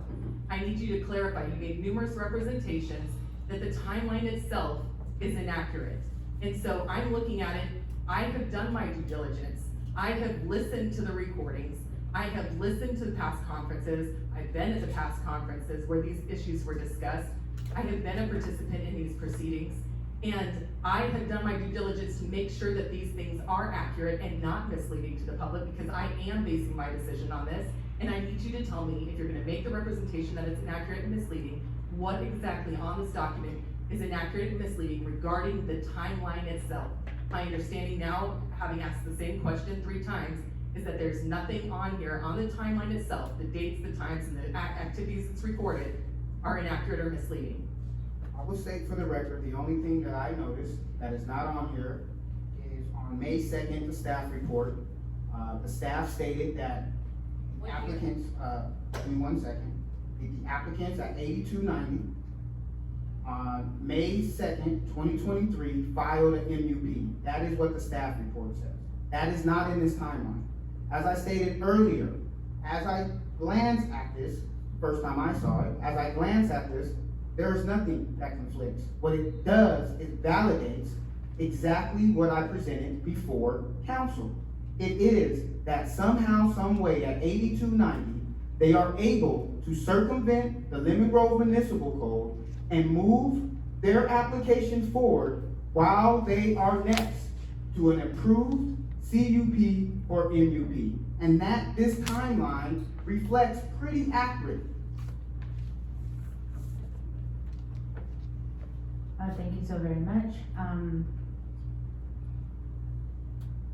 Mayor Pro Tem Gaston. Thank you. Yeah, in my notes, I have, I wrote down, you said that an application from 8290 was denied. And forgive me if I wrote that down incorrectly, but I wasn't aware of anything from the applicant at 8290 being denied, and I didn't catch what it was, that you said was denied, so I wanted to get clarification on that. Thank you, Mr. Gaston. I did not say 8290 was denied, but for the record, to clarify the record, the 8290 filed an MUP in 2022, and against the municipal code, somehow, some way, they were able to withdraw their application. So they avoided a denial. I think that's maybe what you are referring to. By withdrawing their application and quote unquote waiving public hearings, they avoided the ultimate denial of their application, which not only would have left 8290 denied, but as the municipal code states, they would not have been able to file another application for the same or similar use on the property. So if the code was adhered to, then this would all be a moot point, because 8290 would have been denied because they were next to 8280, our property, with a valid CUP and MUP. They didn't have a municipal process, right? They didn't have a public hearing. Unfortunately, you are taking time from Mayor Pro Tem Gasto. This is not your time to ask questions, Councilmember LeBaron. I will turn this back over to Councilmember Gasto. Thank you. That makes more sense than what I thought I heard. My other question is that I heard you say more than once that you'd like an hour as opposed to half an hour to speak on your case. But I also heard you say that it's simple, that it's a matter of law, that there's one particular thing that everything hangs on. I wasn't really clear. I wanted to ask, if you did have another half an hour, what type of information would you want us to examine? What kind of argument would you make that you haven't already been able to make? Thank you for the question, Councilmember Gaston. The point of the disclosure regarding the time is just to ensure the fact that we can accurately set the record straight. There may be questions like what we're having here now. There may be an opportunity to clarify what we have done previously. And I'd like to make sure that we don't repeat some of the same processes that we had before, where it feels like there's a shot clock going off and there's pertinent information that should be said, not only just for me, but for the quasi-judicial body to be able to make an intelligent decision with integrity. So when there is a time limit set to what I believe is clearly just to get me to get on and get out the way so a decision can be made, is why I stated the record. At this point in time, I don't know or believe at this second that there is much more that I can present, because the law is the law. It is simple. We may not agree with it. In this case, I do agree with it. Others may not. But it is clearly in black and white. It should be simple. But you and I have faced each other, me here and you over there. And unfortunately, as we know, business and your guys' decisions sometimes just aren't that simple. Thank you. I do not have any questions at this time of the appellant. I will do a second round of questioning. Each person will have 2 questions. I am asking that you adhere to that. This is not the time for statements. These are questions of the appellant and of the appellant only. And I will start with Councilmember Mendoza. I have no further questions. Councilmember LeBaron.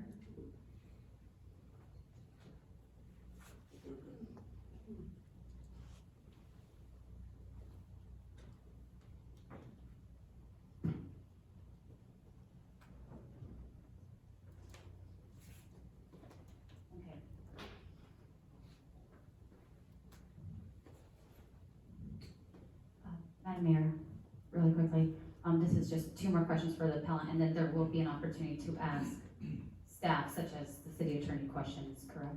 Yes, there will be other times, in this agenda item to ask, and when I say times, there will be a few more rounds, that we will be able to ask questions, of staff, and then, after we close the public hearing, we will be able to make a few comments. So, please ask your questions only of the appellant. Thank you. Thank you, Madam Mayor. Okay. Make sure that I'm understanding everything correctly, Mr. Williams. Hello? I'm sorry, I'm also looking at the timeline, just in case I have to clarify or put anything on there. Okay, sorry about that. All right. I want, this is an appeal that you requested, so I want to make sure that I'm understanding what you're saying. Okay. According to what you've said, 8290, or Little Darlings, right?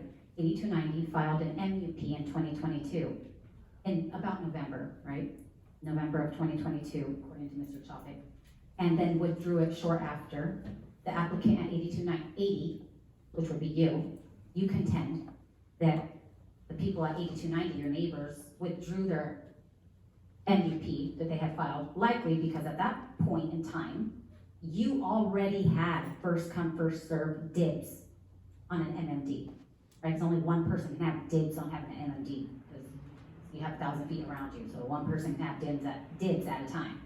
So you're saying that they likely withdrew because they knew that at that moment in time, you had first dibs for that kind of stuff there, at 8280.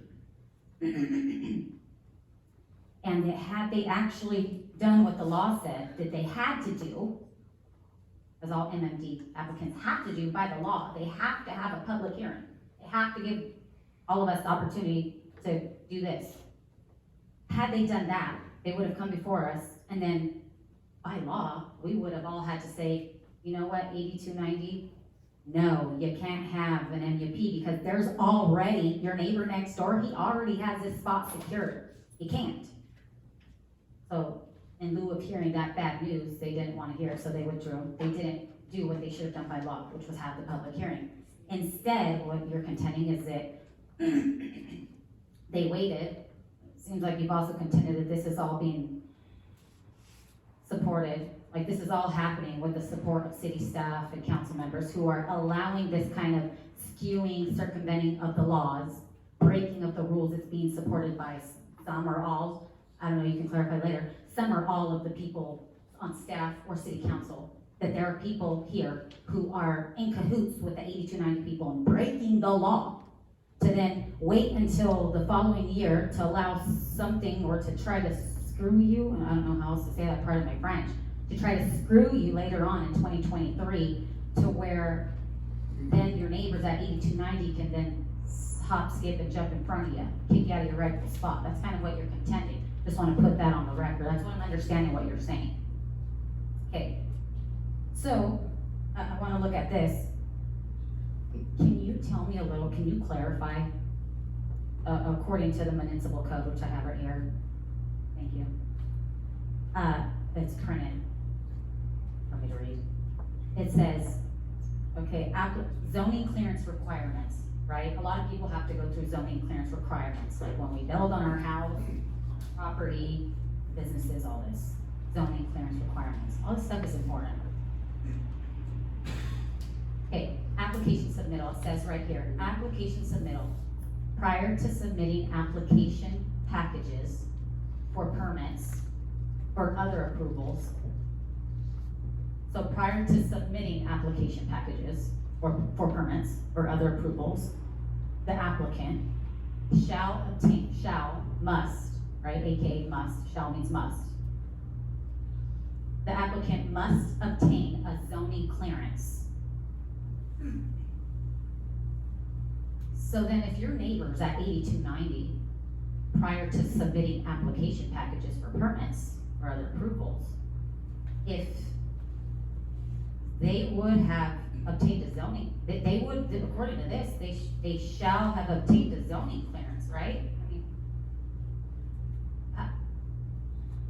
explain, do you understand that law? I mean, I'm reading it, but, you know, I'm only a council member, what I know.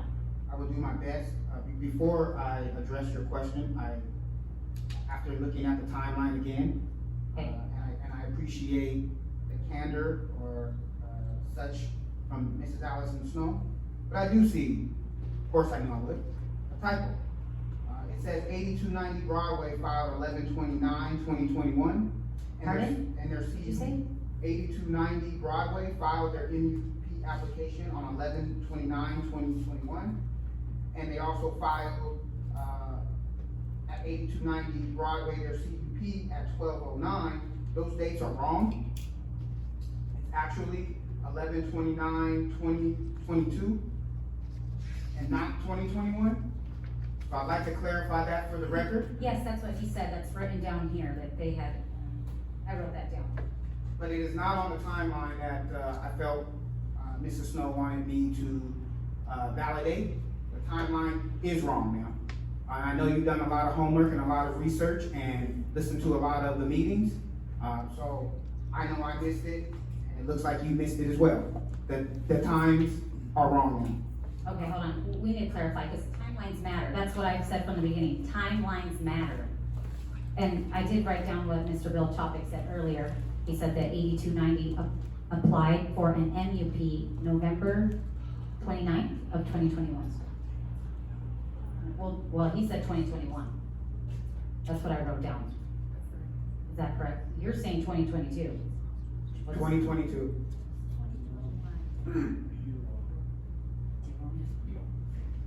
Would you like to take the mic and explain the timeline? I'm more than, this is what we're here for, guys. Yeah, This is what we're here So, for. at this time, I believe that there's a question on the table by Councilmember LeBaron that has gone unanswered.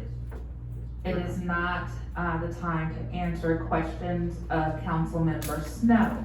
my next question will be that. So, if you can go ahead and answer Councilmember LeBaron's question, then we can move on to her second question, and then move on to Councilmember Snow. Thank you.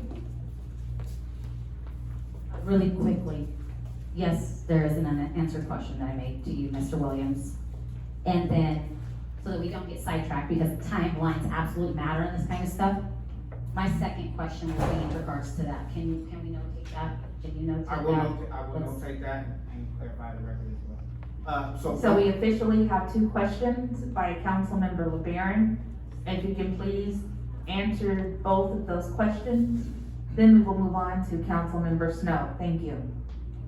Yes, let's go in order here. The Alright. first one, regards to Zoning. prior to zoning clearance requirements, as stated in the municipal code, it says, prior to submitting application packages for permits, it doesn't say prior to being approved or anything, it says prior to submitting application packages for permits, the applicant shall obtain a zoning clearance.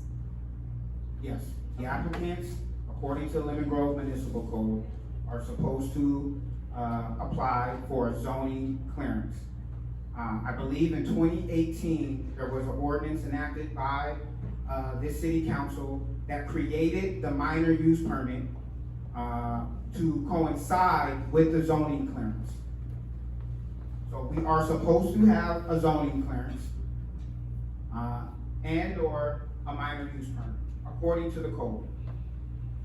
That is how I look at it, that is how I've read it, and I supplied the ordinance in the documentation for everyone to read, whether they agree with it or not. Your second question. I'd like to apologize to Mr. Chuppick. It does look like from my records that it was 11/29/21 and 12/09, and they withdrew their application, I believe, at 12/09 or somewhere around there. There's that date missing. Don't know why that one's missing. So that's a minor use application at 8290. As well as if you look at the timelines, it says, an approval, at 11/28/22, as we filed it, we received an approval on 1/12/2021. And after we received our approval on May 10th, 2022, the application at 8290 was deemed complete. Those findings could not be made, or should not have been made, because they were within 1,000 feet of an improved CUP, even according to the timeline here stated by city staff. Thank you so very much, Councilmember Snow.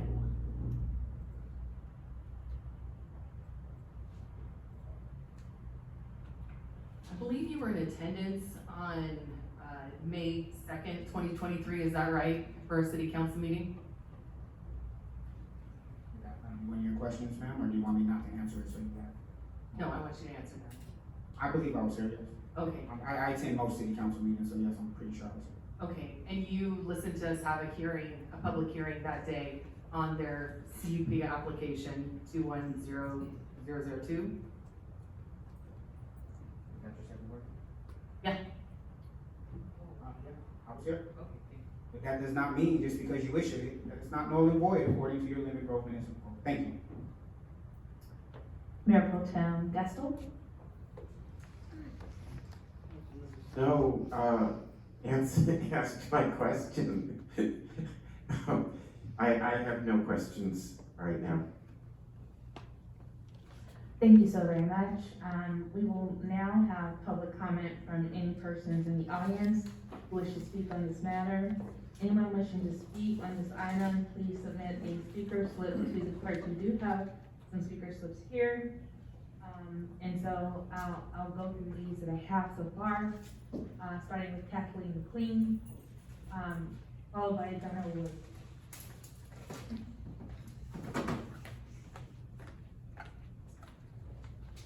I expected to be first because I'm always first, so that Gina can be last, and then Jerry Jones will come before her, I'm sure, if he's here. Chris Williams received several emails. We've only printed out 3 for the purpose of this evening, from all types of people from the Planning Commission, from Mike Biglione, Michael Fellows, Noah Alvey, just to name a few, where they actually highlight in the email, the code 1728020 that does not allow Lemon Grove to extend the public hearing past 180 days beyond the appeal application submission date. 3 people, and that took me 5 minutes to find an assistance with this for tonight through an email. I'm sure there's several more that we can come up with, and we will come up with to add to public record. He's being treated much different than all of the other applicants. And we can come up here and we can say the things like, how dare you, in my opinion, and clutch the pearls. But at the end of the day, we all know what this is, and you don't like him, and you're against him, and you're gonna take his business, and you're gonna give it to somebody else, and you're gonna try to knock him down 8 times. And we're gonna get up 9 times, and we're gonna go to court every single time, because I'm not gonna be bullied, and I am gonna fight for my family, and I'm gonna fight for my money, and I am gonna fight for my business. I am done coming up here and being kind and nice and waiting. It's ridiculous. You took his business because you don't like him. You took his business because you lied about him, and you continue to lie about him. Every time he stands up, all you do is lie. And now you wanna come in here and do things like say, well, it's in my opinion, and we gave you a chance. A chance is not the law. The law is the law. It's right here for us. In fact, you pulled up your little thing every time I'm in here saying, procedures, we must follow the procedures. Where is your time to follow procedure? It says right here, 17-28-028, 180 days after your submission. If it's improperly issued, it's null and void. How it gets figured out is really none of our business, and we really don't care. But it should get figured out so you stop costing taxpayers dollars, stop embarrassing yourselves. Why people call you city council? You don't follow your own laws, but you're up here every week, day in and day out, holding your little things. It's time for procedures, everybody. We're gonna follow the procedures, except when it comes to Chris Williams.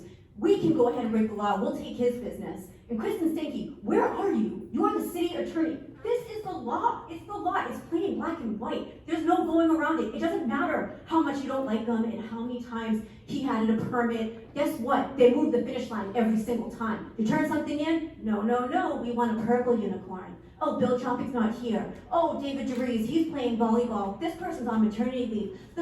You can't accept our money because, oh, the counter is closed. Well, it's not closed till 11, but it's closed to you, Mr. Williams. We're not accepting your money today. We're not accepting your application today. It's always something with the city, always something. Thank you so very much. Next, we have John L. Wood, followed by Teresa Rosiak Prophet.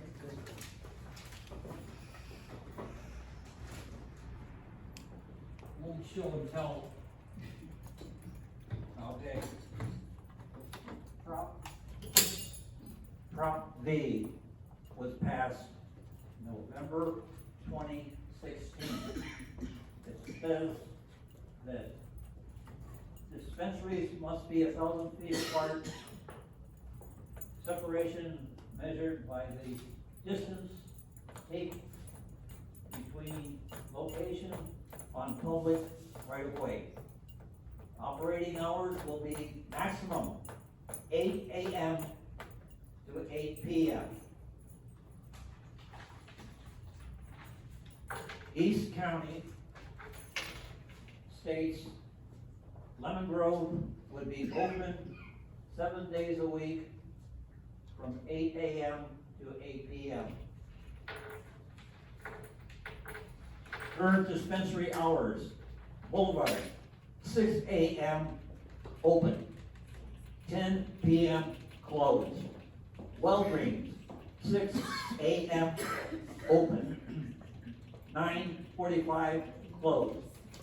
That's not 8 a.m. to 8 p.m. You're violating, whoever he is over there came to me and said, no, that's not right. The hours are 6:30 to some other damn thing. But you can't follow the law. And when did that change? This was passed by the voters. That's what the hours were going to be. You don't follow the rules yourself. You don't follow the rules when it comes to distance either. Distance is supposed to be 1,000 feet, okay? Unless there's a obstacle in the way. A hill is an obstacle. It has to be direct to the special people from the dispensary. Last time he was up here, you were telling him he couldn't have the place that he wanted because there's a child care facility up on the hill, not public access, because there's a parking lot behind it. The hill goes up. It doesn't go down. It's not straight ahead. Direct means direct. It's a straight line. You don't follow the rules. Figure out how to follow the rules. Everybody else has to. Thank you so very much. Next, we have Teresa Rosiak Prophet, followed by Gina Austin.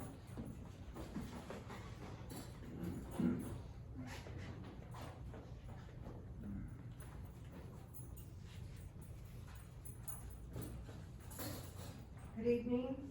I am in support of this project. I am asking City Council to follow the municipal code and to allow this MUP to go through.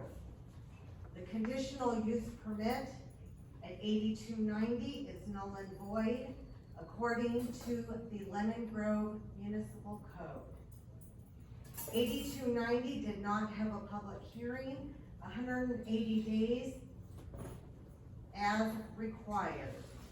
If they did, they would have been denied for being within 1,000 feet of the CUP already in place at 8280.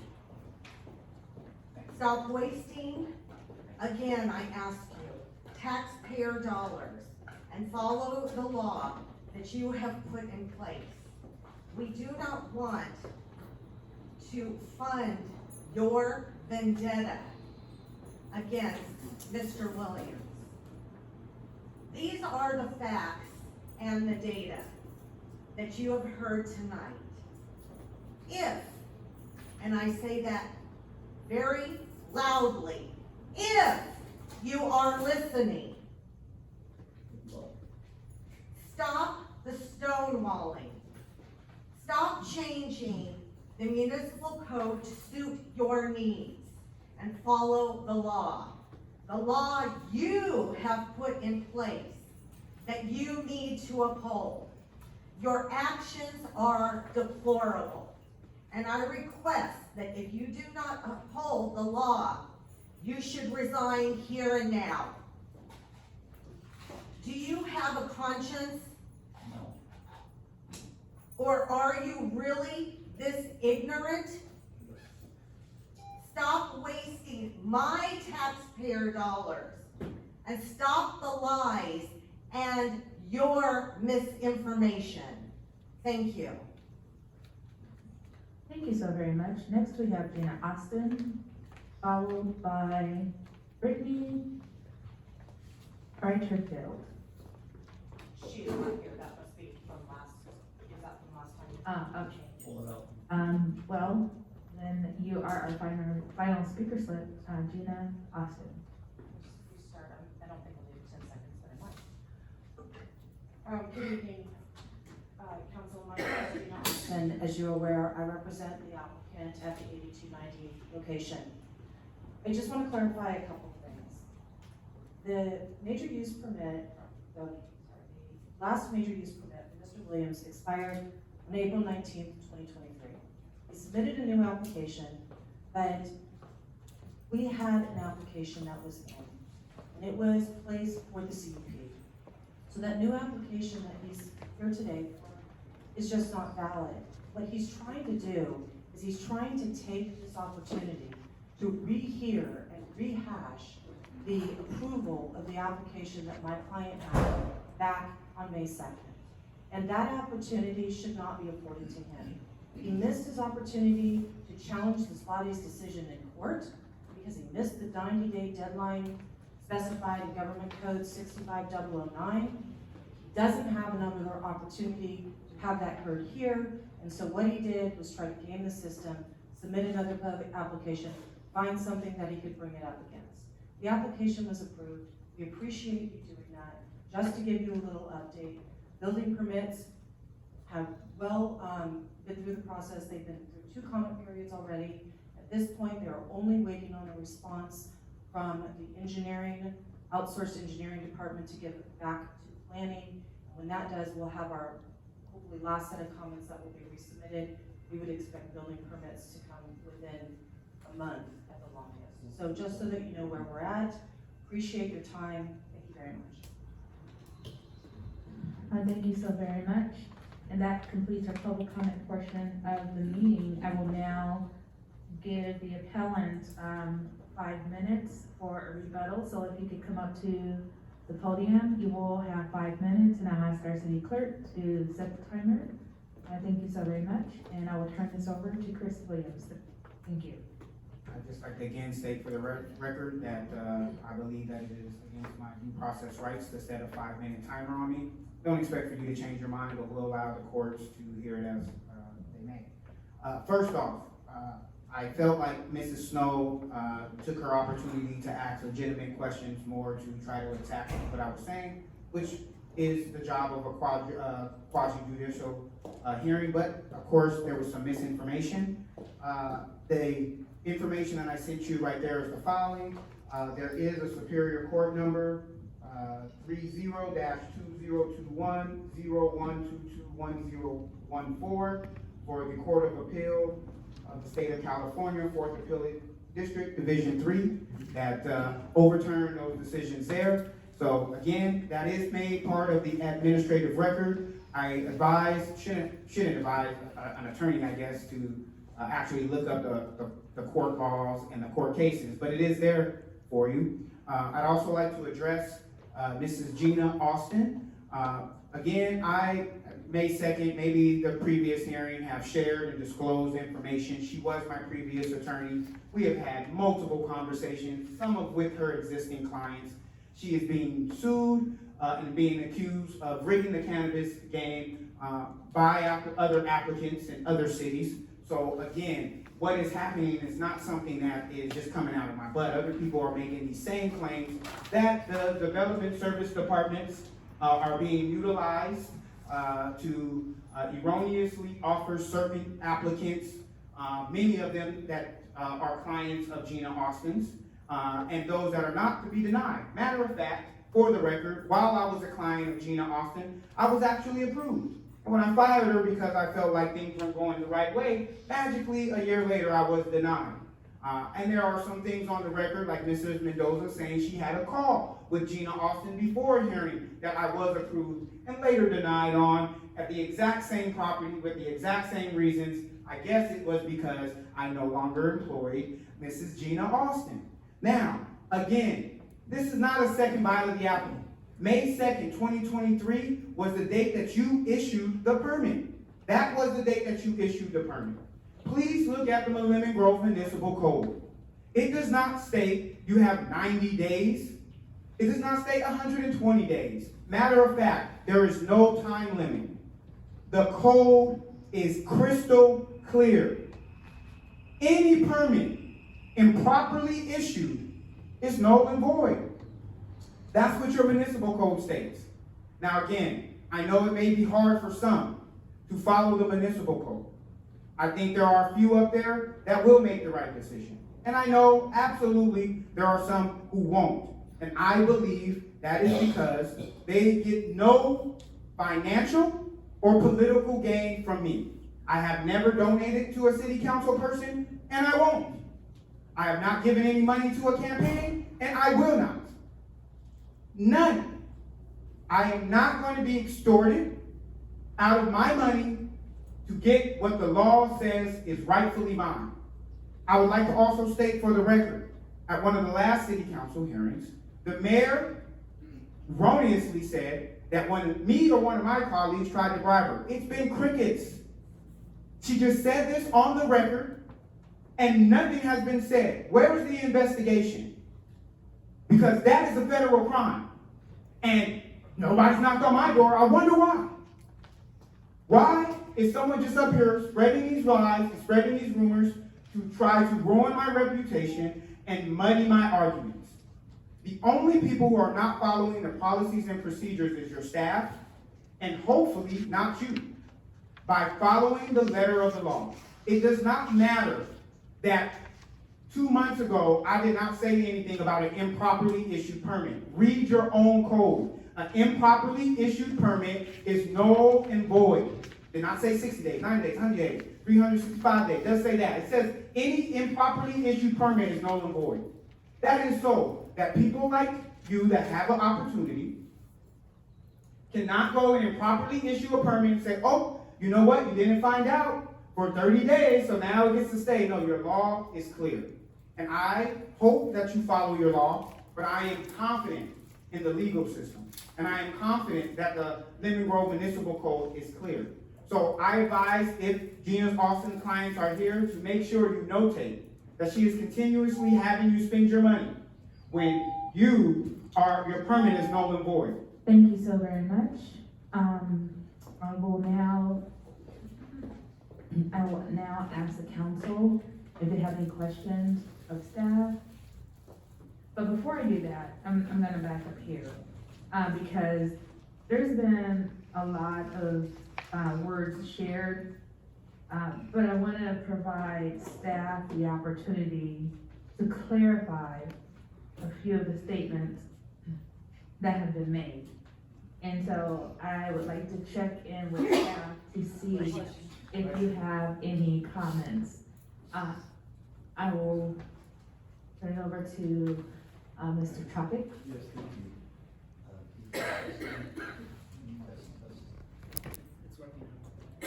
Testing. Quite a few things came up. Just first, the statement that you talk to community development staff and you get opinions. Well, community development staff prides itself and reinforces objectivity and fairness. Staff certainly doesn't take sides, we know better than that. We've got two dispensaries here, 8280 and 8290 Broadway. Those address numbers can be easily transposed as was in the May 2nd staff report. It said that an MUP application was submitted at 8290 Broadway. That was a typo, it should have said 82 Broadway. It was a scrivener's error, and that was clarified at the hearing of May 2nd. So if it, people should have heard that. If you listen to the recording, you'll see that that was corrected at the public hearing. I've heard many times waived public hearings. There were no waived public hearings.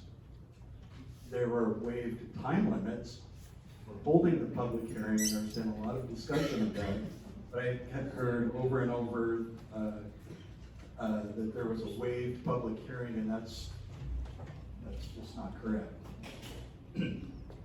We do allow waiving of time limits for holding the public hearing.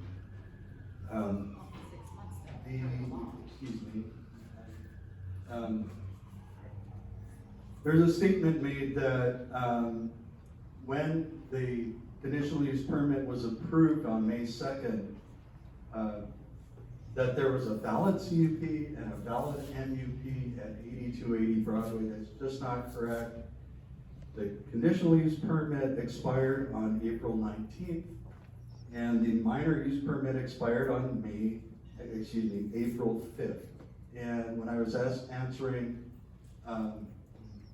Councilman Member LeBaron's question, she was asking about the minor use permit. I had stated that it was the minor use permit that expired on April 5th, not the conditional use permit. So we have both a CUP and an MUP for 8280 that expired and allowed the city council to correctly approve the conditional use permit on making the findings, which all findings were made.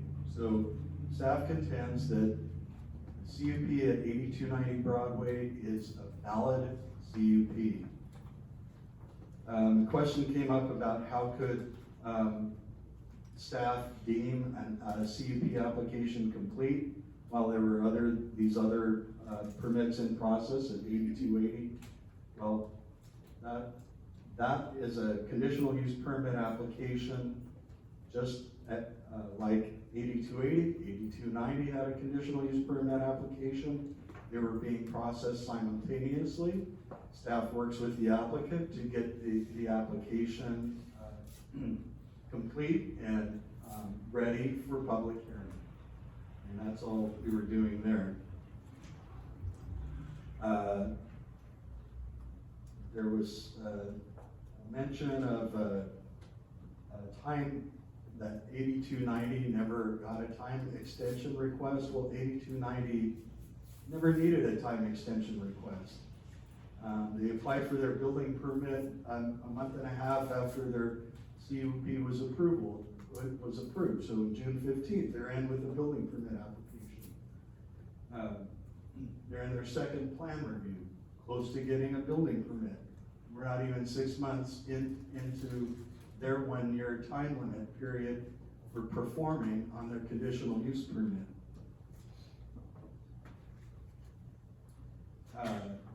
The statement that staff moved the finish line, that's just, I don't understand that at all.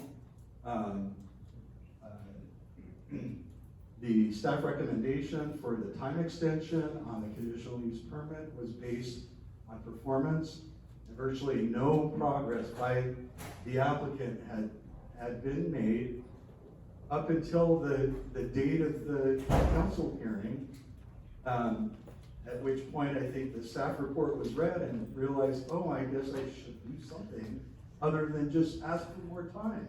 Maybe I should perform. And there was one more about the zoning clearance, and I'm gonna have Mike, address the question about the zoning clearance. Because I'd say both CUPs didn't get a zoning clearance, so, Mike?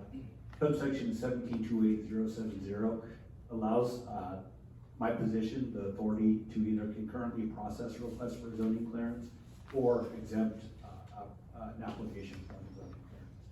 And staff would not be able to give zoning clearance on an application that requires council approval prior to council making that decision. So ultimately, we did essentially concurrently process the zoning clearance with the CUP application. One other item I wanted to point out is that this application is specifically for a minor use permit for early separation. And per the municipal code, it says that this minor use permit application for the sole purpose of finding that the application meets or does not meet the required separation requirements. So the review of this minor use permit application, that was the focus on. And in this case, it was an easy decision because we had an adjacent approval for a conditional use permit, which was approved the day before this application was denied. And it's a contiguous property, so it was an easy decision for staff. One last thing I have in the notes, is John Wood had mentioned that Measure V had, hours of operation from 8 a.m. to 8 p.m., but we just looked it up in the Lemon Grove Municipal Code. The current municipal code, allows, 6 a.m. to 10 p.m. So I think at some point, that changed.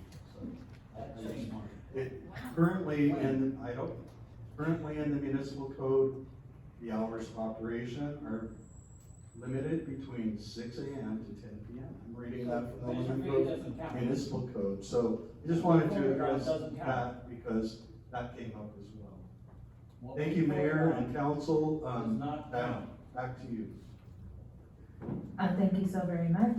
And so now I will go to our city council members to see if they have questions. We will do 2 rounds, and for each round, we will ask 2 questions maximum. And after that, we will close the public hearing, and we will have our final comments. Often people refer that to deliberation. So I will start with Councilmember Mendoza, but before we start with Councilmember Mendoza, I will ask the audience to be respectful, and as we are running an official meeting here, and if you cannot be respectful, then I will have to ask you to leave. And so I want to make sure that we are all adhering to rules and guidelines. And so I will now turn this over to Councilmember Mendoza. Thank you.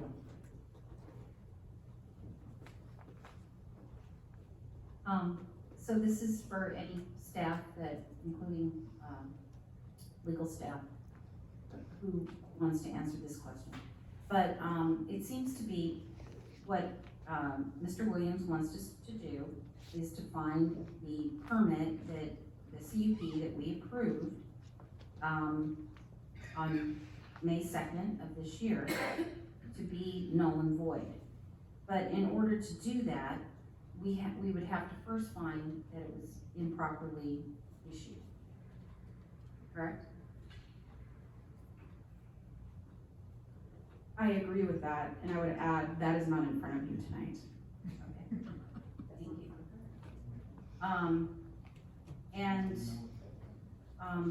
And, you know, when we made our decision to deny the appeal,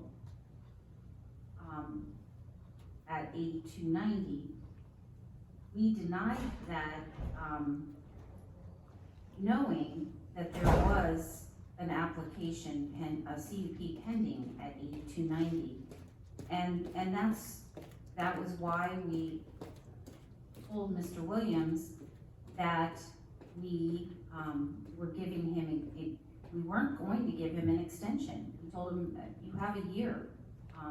After you've already taken over 2 years, you have 1 year to, because that is the law, 1 year. And it was only fair to the applicants, at 8290. And so there was no reason for them to move forward with, they basically were just in a waiting pattern to find out if Mr. Williams was going to get, his application substantially complete within a year, as we had corrected, or as we had, told him that we wanted him to do. So I'm not seeing where, there's some legal issue with that. That's my understanding as well. Okay, I have no other questions. Thank you so very much. Councilmember LeBaron? Thank you, Madam Mayor. Every election cycle, people vote for council members that they hope are going to put them first, make decisions that are going to protect them. That includes protecting their money. The 5 of us hire and fire the city manager and the city attorney. And it should be our collective goal to use those resources, such as the city attorney, to protect the people who we serve, the people of this community, to protect their money, to protect us from being involved in court cases that we don't need to be involved in, from wasting tax dollars on unnecessary litigation, or litigation where we're in the wrong and we're really just wasting tax dollars. So I'm going to ask this question to you, Kristen, and for the record, of course, we're an attorney and we're a collective body, and we take advice from you, and that's not to say that every single one of us agrees with the advice that you give, and that's not to say that the advice that you give is correct, but it's good, sound legal advice, right? You're human, and you do serve us, and you also have a prerogative to make money for your firm, and they get paid for every hour, every court case that you go to. Anything that involves you and going to court is billed to the taxpayers. So we also have to be aware of that interest that you have for yourself financially. And oftentimes it's easy for us to go into litigation, and maybe none of us care because it's not our own money, it's the public's collective money. And we can use millions of dollars, hundreds of thousands of dollars battling things. For example, the Navy SEAL with the storm drain. That was a battle we should have never went into, but we did because we were trying to use our might and our money to bully that property owner or those property owners into backing off so that the city wouldn't have to do its obligation of fixing its public infrastructure. Because we didn't want to open the floodgates for more wronged citizens of the city coming forward and saying, you know what, we also have a broken storm drain. We're just like the Farsons. You guys told us the same things you told them, right? But you gave us advice, or we were given advice, or we made collective decision to go forward doing something that was dumb, not smart for the taxpayers. We got our butts handed to us in court. It was embarrassing. I was there every day witnessing how our money was being spent. So that said, I'm gonna ask for your advice. Okay. As our city attorney, what do you say in regards to, Mr. Williams has said, hey, the people at 8290 didn't follow the law. I've pointed out this municipal code. Public hearings of the city council shall be subject to the rules regarding the placing of matters on its agenda, respectfully. Okay. subject to state planning and environmental laws, public hearings. Actually, let me backtrack. A minute ago, he said that, Mr. Bill Chopik said that we can move timelines around it. There's no limit to when. We can plan it for 8 months down the line or maybe a year down the line. Heck, if I was a business owner, I would put it off forever if I never wanted to face the public. I'd say, maybe in 3 years. It's my prerogative to do the public hearing whenever I feel like it. Or maybe I'll wait until my neighbors get denied and then a year later, even though the law says I only have 6 months, maybe I'll wait until they're denied a year later. Maybe I'm in cahoots with city staff and we're gonna work together to shaft my neighbors, because maybe I'm getting paid some money to make these decisions to help in making sure that the neighbor doesn't get money, because this property owner is gonna pay me the big bucks for my vote. I don't know, it happens. There's corruption all across the board. I mean, we're entrusted to make lots of decisions. And bribery is a real thing. The mayor claims that somebody was trying to bribe her. It happens. Read the papers. There's elected officials, city staff. They go to prison for this kind of stuff. So who's to say? I mean, heck, maybe I'm gonna talk with the city development manager, tell him, hey, you know what? Go ahead and vote against my neighbor come a year. Then, when they're denied, then give us the okay for the CUP. Even though there's, I mean, that's one possibility, right? That could happen. Because here it says 6 months, so maybe the lay person out there might say, yeah, Leanna, you know, you pointed out the municipal code, so did Mr. Williams, and I'm reading it, and it says the applicant only has 6 months, tops. But the neighbors, that guy's neighbors at 8290, they had their hearing a whole year later, after the city council denied him. Why would that be? That sounds a little sketchy, Leanna. That's what somebody might say. I don't know. People are of this opinion in the public. So if this says, subject to state planning laws, public hearings shall not be held earlier than 10 days or later than 60 days following the submission of an appeal application or a deemed complete application, which for 8290 happened in 2022. So they should have had their hearing 60 days following the submission. So 60 days after May of 2022, which they didn't.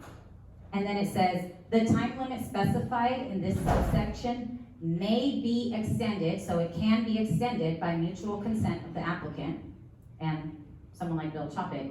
However, it says, however, in no case, never, in no case shall this time period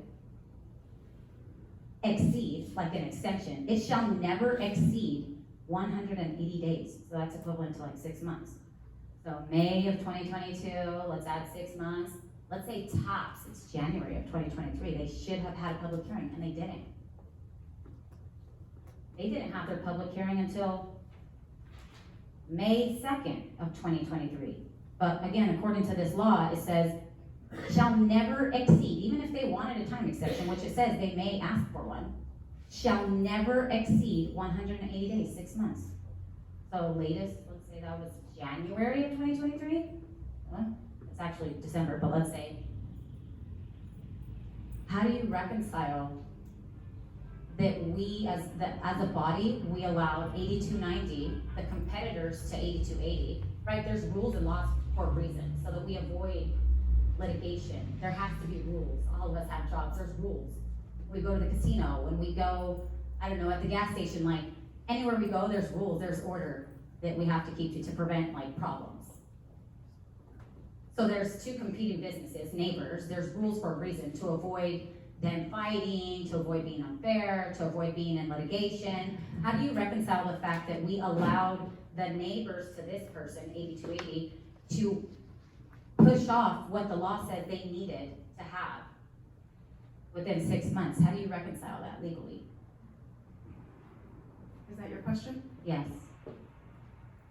First of all, I want to begin with, as with any appeal, you are limited in scope to your inquiry to what the appeal is about.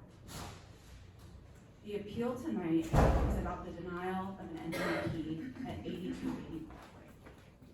The question in front of you is whether 8280 Broadway is within 1,000 feet of another regulated use. That is the issue that you should be discussing. Yeah, that's classic talk where you're not answering my question. You're circumventing answering the very clear question. I'm not done. Okay. Because there is a CUP that has been approved at 8290, it is within 1,000 feet of 8280, which means that the MUP should be denied. So when you look at the municipal code, which we discussed on May 2nd, because these arguments were all made at the hearing on May 2nd as well, and that would be a rehearing of that hearing, which is improper. There was no waiver of a hearing. The hearing happened. The CUP was approved. This body approved it. May 2nd, The yeah. waiver was of a 180-day period, which is there for the benefit of the applicant. There's no, it says you must. There's. I'm so sorry, you asked your question. We are listening to the attorney's answer. Sorry. My apologies. I said this at the May 2nd hearing as well, if you will remember. The statutory interpretation of the code, of the 180-day period, is for the benefit of the applicant. The applicant can waive that if they so choose. That's your legal advice, so we interpret it that way. Again, this is why I say. Again, the attorney is talking. Interesting. The attorney is talking. Yeah. Please respect the attorney. Yeah. No, I'm hearing the attorney say that she's giving us really dumb and ignorant legal advice. At You're this asking that time, we go against what the the law attorney says. is You're putting your responding to seal your of approval question. on wasting all And of our money. because she is That's actually responding very to your aggravating. question, I will ask you to disengage and turn your mic off. Go for Can it. you please continue? I have one more thing to Kristen? add. Thank you. I do take issue with the fact that you are calling into question my ethics. I'm an ethical lawyer. I have an outstanding reputation. Competence, ma'am. I have an outstanding reputation in our community, Right. and I don't appreciate being insulted by you on the dais. I take pride in the legal advice that I give, and I do the job that has been presented to me. I have taken an oath. I have taken an oath to do that, and I follow the recommendations and the votes of this body. I present you with advice, and you make choices. That's how legal advice works. Yeah. So make your choice. All the way to the bank. Make your choice accordingly. Thank you, ma'am.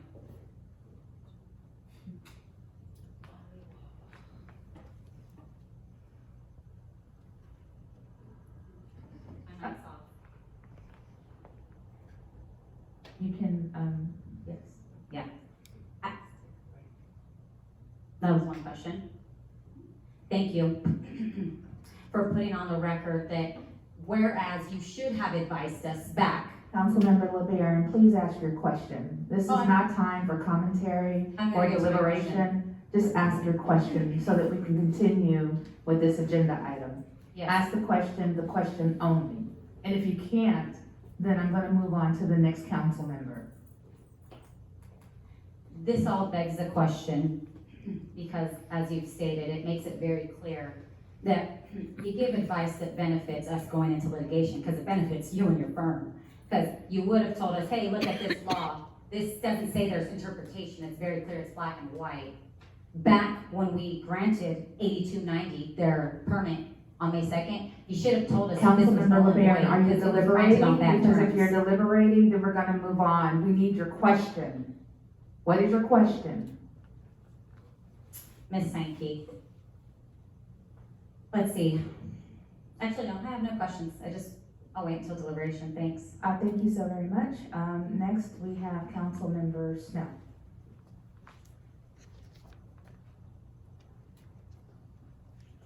One question that I have is my understanding, after having reviewed the law, and reviewed the timeline, is that 1 year from the time a CUP, a conditional use permit, is denied, they're not allowed to refile for another conditional use permit for another year. Is that accurate? Yes, that's correct. And so, on April 19th, 2023, Hence, we wouldn't want to have the public hearing in 2022, and we told no, because then they'd Council? Another year. Your Honor, Wow. Madam Mayor, can you help me here? I'm trying to ask my questions, but we have histrionics. Yeah, so if, we could have, Councilmember LeBaron follow the rules. You are out of order and you are out of line. Councilmember Snow is speaking. It is her opportunity to ask 2 questions. Do not interrupt her. Do not talk over her. My apologies. It's very frustrating to hear how we're all getting screwed out of our hard-earned tax dollars. Councilmember LeBaron.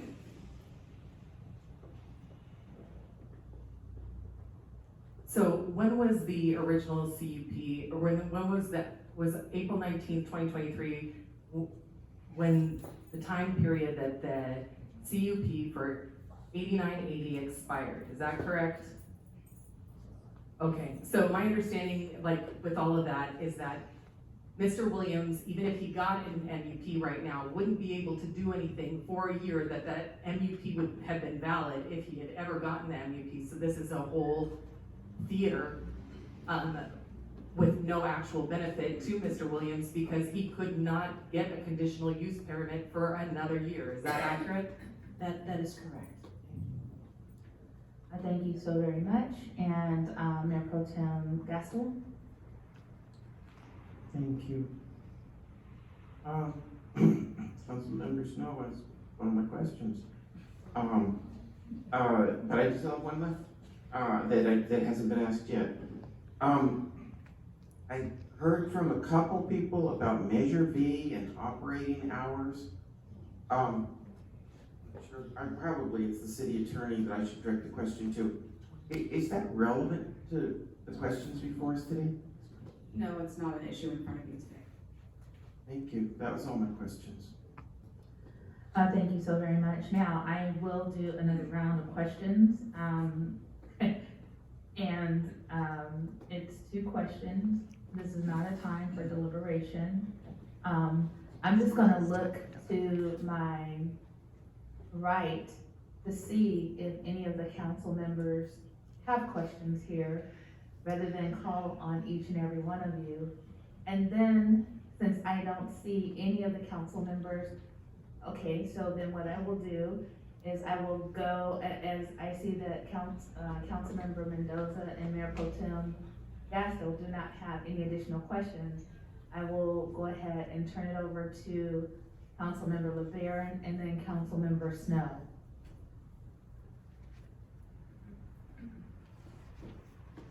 I want to make sure that a couple things are clear. So,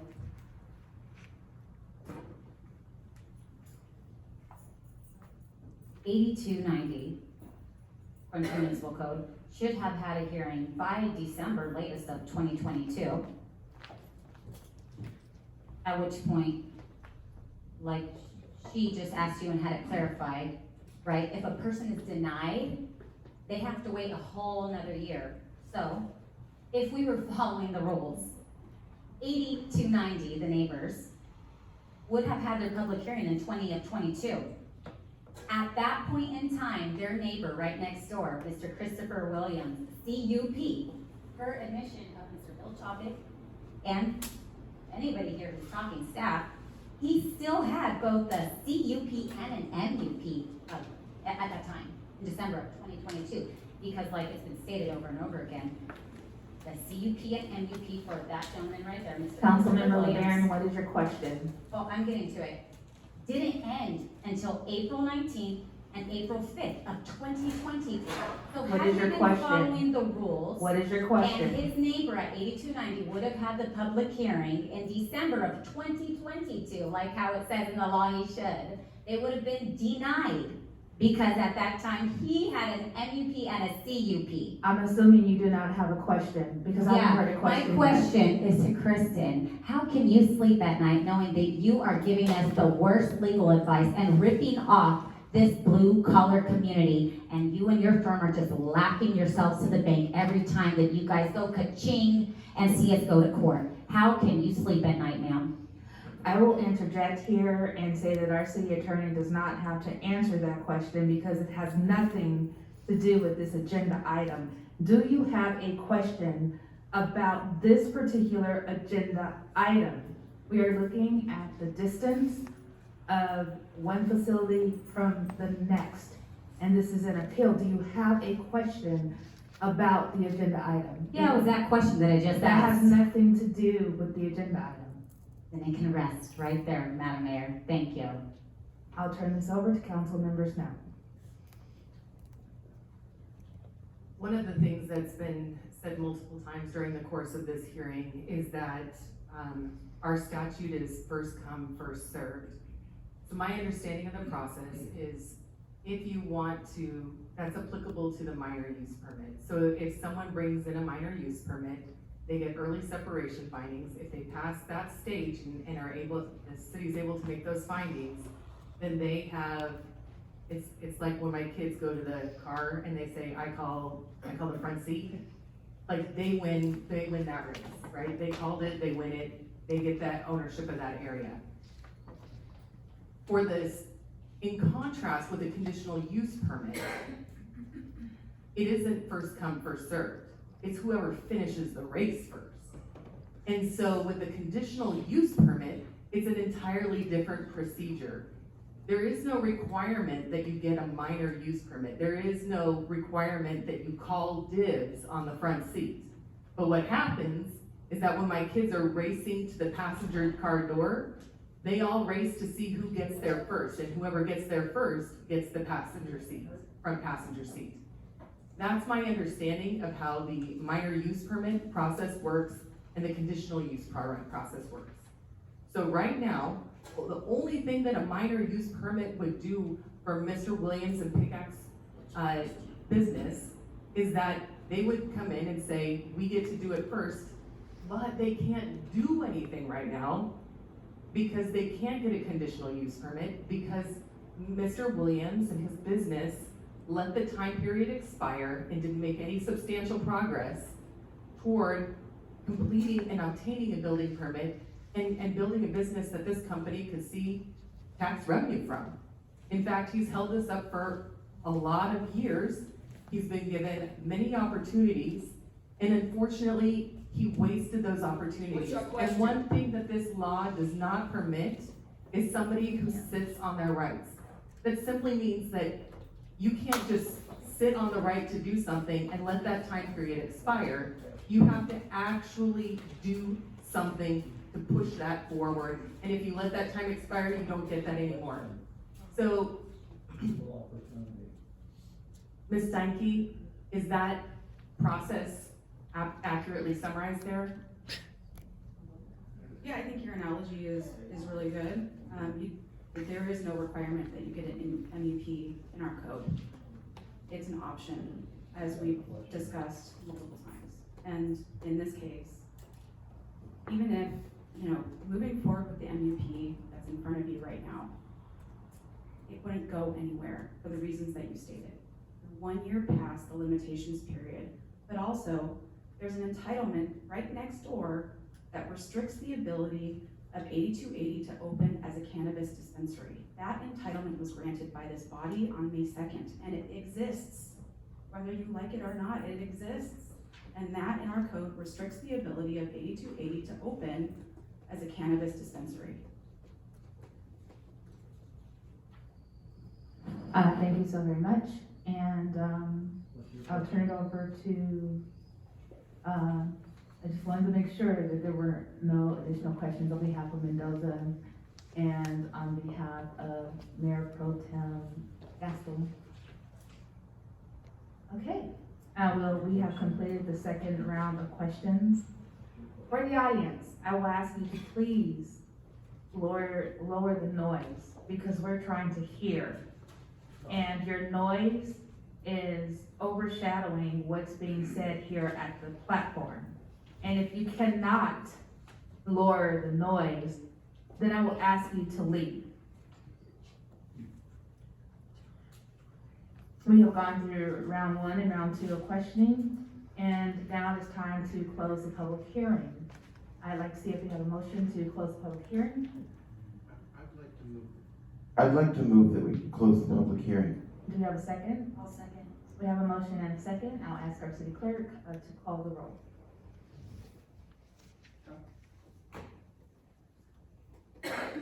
Councilmember LeBaron, Aye to close, to end this. Councilmember Snow, Aye to close public hearing? Councilmember Mendoza, Aye. Mayor Pro Tem Gastel, Aye. Mayor Vasquez. Aye. The motion passes. I thank you so very much. And now it's time to deliberate.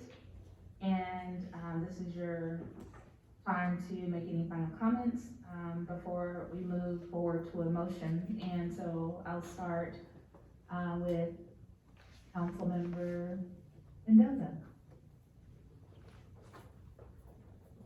I'm just gonna, state that our city attorney made this very clear, and, we're here to, decide on Mr. Williams' appeal, of staff's denial of the minor use permit 2200007. And the denial was for, early separation findings. And, we approved a permit at 8290. So there's nothing we can do at this point except uphold, the denial of the minor use permit. Thank you so very much, and I just wanted to check in to see if that was a motion.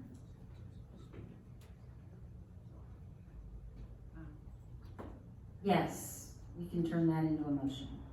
Thank you. As we will continue on, I'll, turn this over to Councilmember LeBaron. Thank you. I'm gonna point out a couple things. There's our chance to deliberate. This is when I can give my opinion, deliberate. Okay, so, note, I want everybody to know, anybody who has a brain in this audience, note that when I asked that very direct question to our city attorney about the law, what the municipal code says, note how our city attorney used these key words, okay? She said, we interpreted the 180 days for a public hearing as an option. We interpreted, very convenient to say that you interpreted something. Same way, I can say that I interpret a stop sign when I just blow past it and a cop pulls me over and says, you know, you just broke the law, you're supposed to stop at a stop sign. I can say, well, I interpreted that stop sign to mean that I can roll past it at 80 miles an hour. Well, that's cute. I can interpret it as meaning that. However, the law upholds that that's not the case. A stop sign means you need to stop, full and complete stop, right? So we can play these silly games and interpret things in silly little ways, right? And then we're gonna get silly results, like if I were to tell a cop who just stopped me for rolling through a stop sign at 80 miles an hour, well, I interpreted that as meaning I'm gonna go 80 miles an hour through it. Yeah, I'm gonna get a silly little response, I'm gonna get a ticket, and I'm gonna get in trouble. So we can play those little silly games of I'm gonna interpret this to mean this, when it's clear as day what it actually means. And we can make those reckless little decisions and get hundreds of thousands of tax dollars wasted recklessly, because we're gonna choose to interpret things how we feel that day, and we're gonna choose to interpret it such and such way, because kind of seems like, I don't know, seems like someone, staff, city council members have it out for this man. Why? I'm not sure. I've had people tell me that it's probably because there's corruption in cannabis going on in the city. I don't know though. All I can say is why we seem to be doing all this shenanigans and making these reckless decisions, I don't know. Let's say, because it's been stated over and over again, so I just want to say this again. The law says that they had to have a public hearing by 180 days. We can choose to interpret that, but it says very clearly, by 6 months, which would have been 2022. Chris Williams still had both a CUP and an MUP. My colleague, Councilmember Snow, wanted to point out, well, if MUP isn't necessarily required, okay, let's say that that's true. Mr. Williams still had a CUP. He he still had a CUP as of April 19th of 2023. So there's April 2023, and then there's December of 2022, when his competitors, his next door neighbors, should have, per our law, had a public hearing, so that all of us folks right here could have come and said, we don't want that business, or we do. But we all got robbed of that opportunity because we chose to play silly games and interpret it as, it's just an option. No, it's not an option. It's mandatory.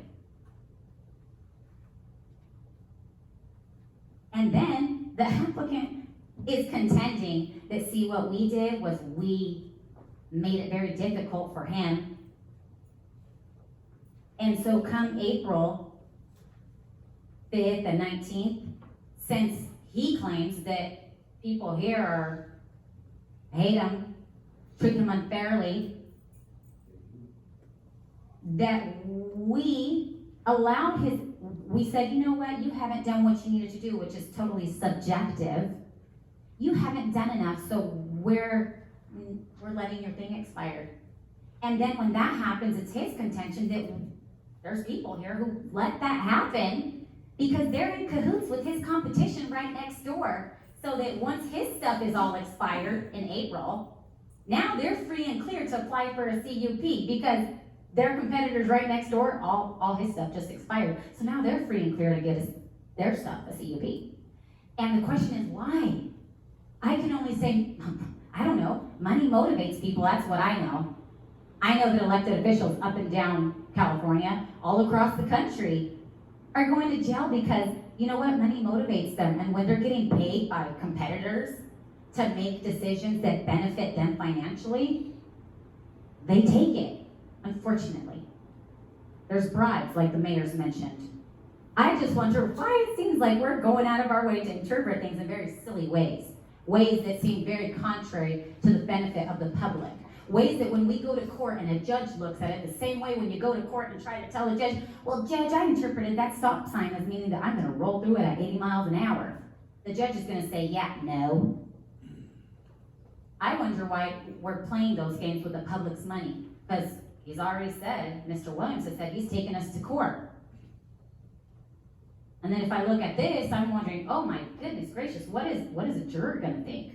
What is the judge gonna think when they look at this black and white? He's gonna have all this evidence that he's brought up about him being treated unfairly. He's gonna bring all that up. And you know what? The only person gaining, which is why I say again, let's note the words of our city attorney, the only person really winning from this is her law firm, guys. Her law firm's making the big bucks, trust me, on all of our money that could be going towards fixing our roads, could be going towards opening our senior center, our rec center for our children. So when I interrupt, I apologize, I have interrupted tonight, I just have to be honest, it's all on tape anyways, can't negate that. I interrupt because I'm very passionate about protecting the people of this city.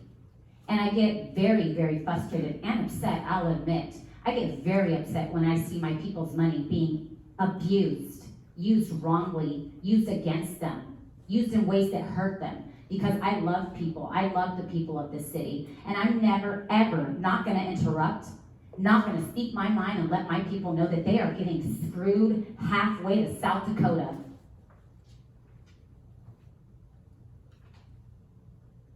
Thanks for robbing us, Ms. Steinke. That's my very professional opinion. You and your firm rob from the people of this city. You guys have been using us as your little cash cow for so long. And it's embarrassing that we have attorneys up here who can't see that us interpreting the law is gonna cost us lots of money.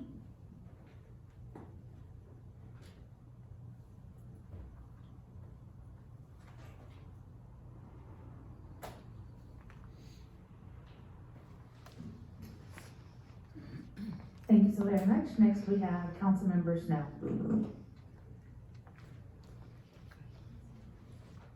I have a lot of different roles in my life. The one I'm most proud of is that I'm a mom. But I also deal with opposing counsel on a regular basis, and I work in many professional arenas.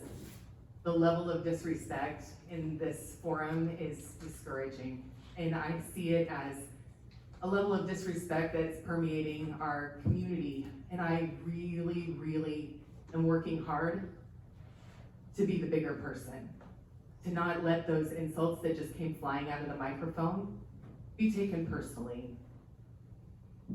I am trying to maintain decorum. I am trying to maintain respect for my fellow council members. I am extremely passionate for the same reasons. I ran for this office, not for glory, certainly not for the paycheck. I ran because I raised 5 kids in this community. I care about the community that they live in, and I am equally, if not more so passionate than the council member to the right of me. I really take offense at the tone and the manner that she has decided to take this conversation.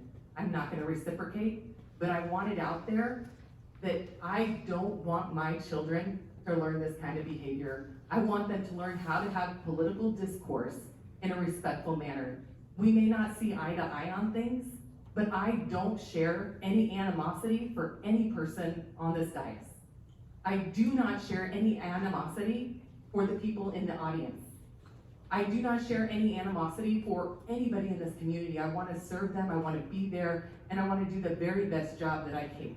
I take this job very seriously. Before I came to this meeting, I spent hours in preparation to make sure that I was able to make a good decision, a solid decision, based on the law. Mr. Williams came in and said the timeline was wrong. The timeline wasn't wrong. Mr. Williams came in and said he had authority, and he gave us authority from the highest courts. This isn't even authority from the court. Then I took time during this meeting to try and look up the reference that he gave. Again, it has nothing to do with anything that was discussed in this meeting. He couldn't point to me anywhere in that brief or anything in that decision that would have any bearing on what we're discussing here today. He makes representations, but doesn't follow through. He said he made substantial progress, but instead of turning in an application when he asked for an extension, he asked for an extension and demanded an extension when he had previously known, and it had been advised to him, you have a year, get it done. We were not rooting against Mr. Williams. Nobody here is rooting against Mr. Williams. As a city council member who's faced with limitations on revenue, I really want the businesses in our community to succeed, but I need them to start. I need them to take action. They cannot sit on their rights in these matters. Now, the matter before us today, I want to highlight and emphasize, even if he got the MUP that he's so adamant about right now, he knows it's a farce. He knows that he cannot get a conditional use permit and cannot move forward to building anything until for another year. This whole thing is a little bit of theater for our community to put on a show, but why would you do something so useless? And then, if you want to talk about lawsuits, the people who have stood in the wings, who have been there, who have done what they were supposed to do, have waited patiently for years, they're gonna sue us. They already have a conditional use permit, and then we're gonna rip that out from underneath them as they've made substantial progress, as they're getting close to having a building permit application completed within a month. They've done in 6 months what Mr. Williams hasn't done in 4 years. And so we need that tax revenue, but that is not the basis for my decision today. My decision is there a regulated use within 1,000 feet? And their next door neighbor is a regulated use. It's a cannabis facility that's directly next door. That's all that we're deciding here today. There was a lot of theatrics, there was a lot of threats and claiming, without saying anybody in particular, but saying generally that there were bribes. Like, that is all show and theater. I take deep offense to the idea, plus if you look at my bank account, like, there's no bribery happening. We need to be respectful of one another. You don't throw out accusations like that, and you don't accuse other people unless you have evidence. Now, at a prior meeting, thank you, Mr. Williams, I will talk about that. At a prior meeting, Please admonish her. At a prior meeting, She said she's been. she brought it up, and it has been referred for investigation. Ms. LeBaron is pretending like she doesn't know that, but it has been referred for investigation. It has been turned over to the authorities. Nobody took that lightly, and there is an investigation. The people who are complaining about it, bringing it about now, are all people who are very much aware that that's something in process, and you have to wonder why they're pretending like it doesn't. All I have to say is that at this meeting, I want to do business that's at hand. I wanted to give Mr. Williams a fair shot. I came prepared today. I did my research. I did my homework. I did everything. He brought up new evidence at the thing. I made sure I reviewed it. I looked it up on my phone and made sure I was on the right path. I have done my homework. And so at this point, I find a regulated use within the 1,000 feet, and I am only allowed to make a decision on that. I am preserving the taxpayers' money by not setting us up for a lawsuit by the 8290 folks. The 8290 folks stand in the superior position and have the better argument that they have a conditional use permit, and granting the MUP a separation finding for Mr. Williams would not only delay their project by a year, but it's a useless delay because he can't even build anything on there.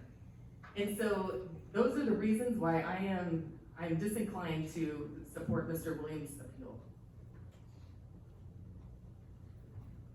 Thank you so very much. Next we have Mayor Pro Tem Gaston. Thank you.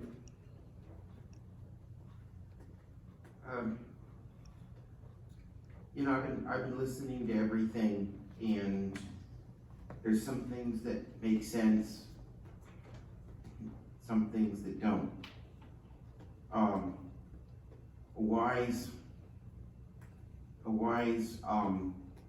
attorney once said that if the law is on your side, argue the law. If the facts are on your side, argue the facts. If neither of those is on your side, pound the table. It seems to me that there's a lot of things brought up that really aren't relevant, a lot of things that just reflect confusion. It also concerns me greatly that the elected officials are accused of corruption and criminal behavior. Our city attorney is accused of corruption and incompetence. Our staff we're told that they're either incompetent, biased, or maybe both, if I was getting it correctly. And I have to tell you that I take my job very seriously. There's never been an FPPC complaint against Gaston. There's never been an FPPC, Fair Political Practices Commission, complaint against most of us who are up here. I've said before, I'll say again, the mayor and Councilmember Mendoza are upstanding public servants. Councilmember Stowe, relatively new, but you'd never guess it because she's as sharp as anyone tonight.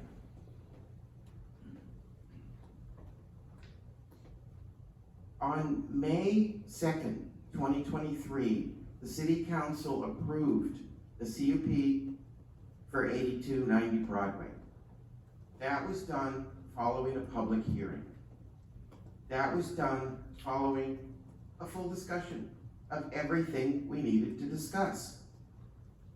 Of course, other parties have the right to appeal, but nothing new has come up today. Nothing that would affect the approval that happened in May. And I want to say thank you to our community development director, Mr. Chopik. And by the way, he looks better with more light. Instead of having him operate in the dark, I was really glad that someone turned those lights on. Yes. Mr. Chopik is an upstanding public servant. and I hope he stays with us. And Michael Fellows, you made sense also. Don't do you quite as well, but you made sense today also, so and thank you for your work. I also want to say that the attorney for 8290 spoke for about 2 minutes, and it was probably the most edifying and clear and to the point 2 minutes that we've experienced in the past almost 3 hours. So, I'm not sure what the past 2 hours and 45 minutes was really about, but I'm happy to second the motion. I guess that's all I have to say. Thank you so very much. And while we've been here, to discuss this particular agenda item for quite a while, I want to take the opportunity to thank staff, the appellant, and all of those who shared comments tonight regarding this particular item. What was missing this entire time was a discussion regarding early separation findings for a cannabis dispensary at 8280 Broadway. And what was missed was the opportunity to talk about the distance, whether or not it is located within 1,000 feet of another dispensary.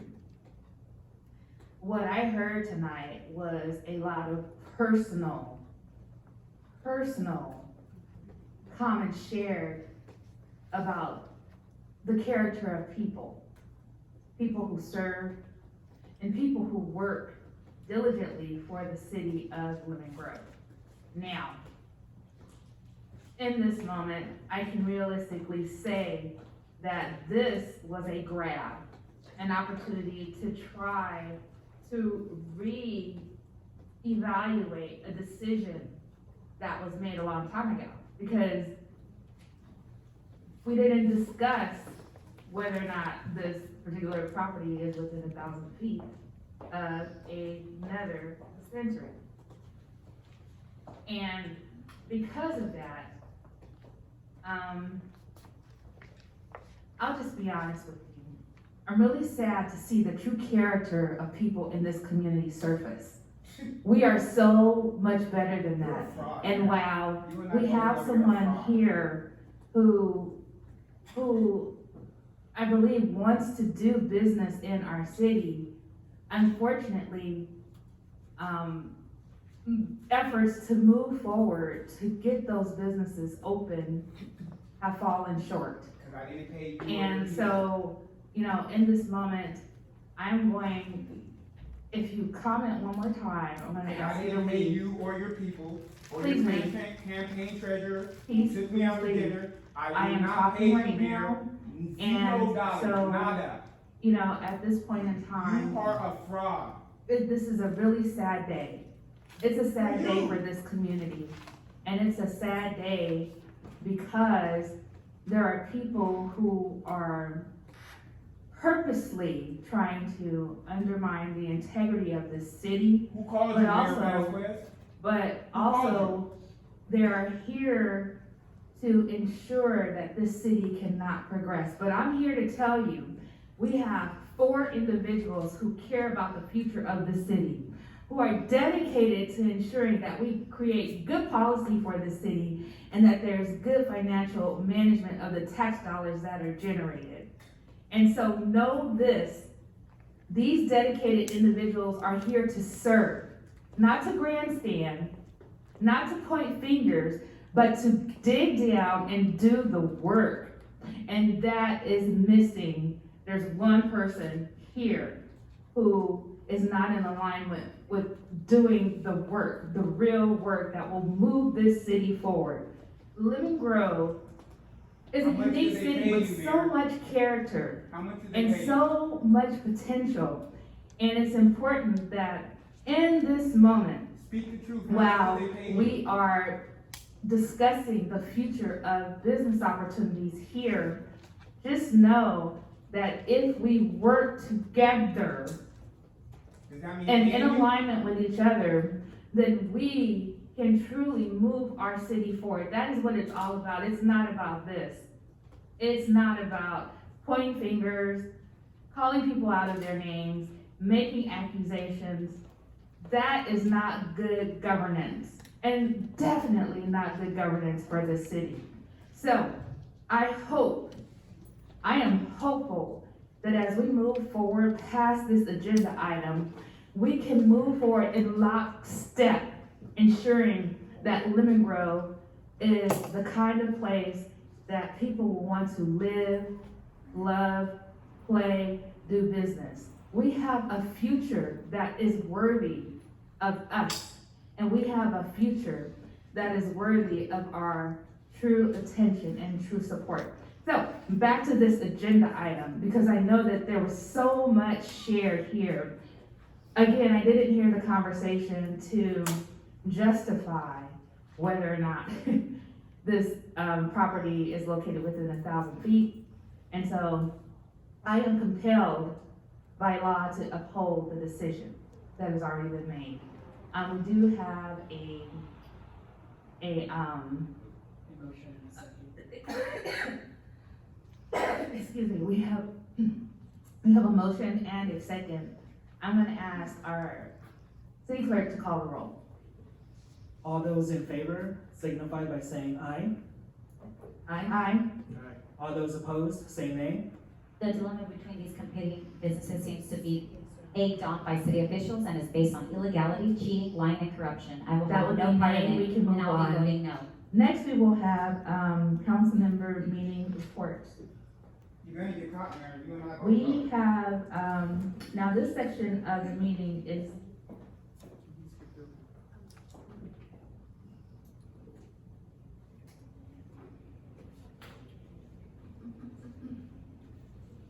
Madam Mayor, I'm doing a check-in for the guidelines and the policies of the city council. It's past the 8 o'clock hour.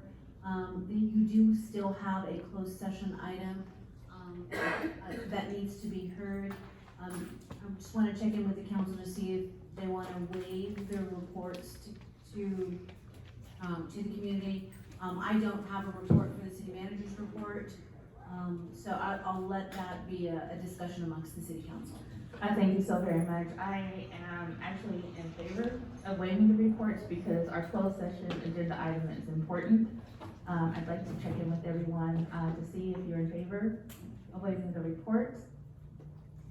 Okay, well, then we will waive the, council meeting reports, and we will waive the city manager reports. And I will turn this over to our city attorney, Steinke, to adjourn the meeting into closed session. But before we go into closed session, I will announce that our regularly scheduled city council meeting will be held on Tuesday, November 7th at 6 p.m. And now I'll turn it over to our city attorney. Thank you, Madam Mayor. We are adjourned to closed session to discuss the public employee performance evaluation under Government Code Section 54957 for the position of city manager. Thank you.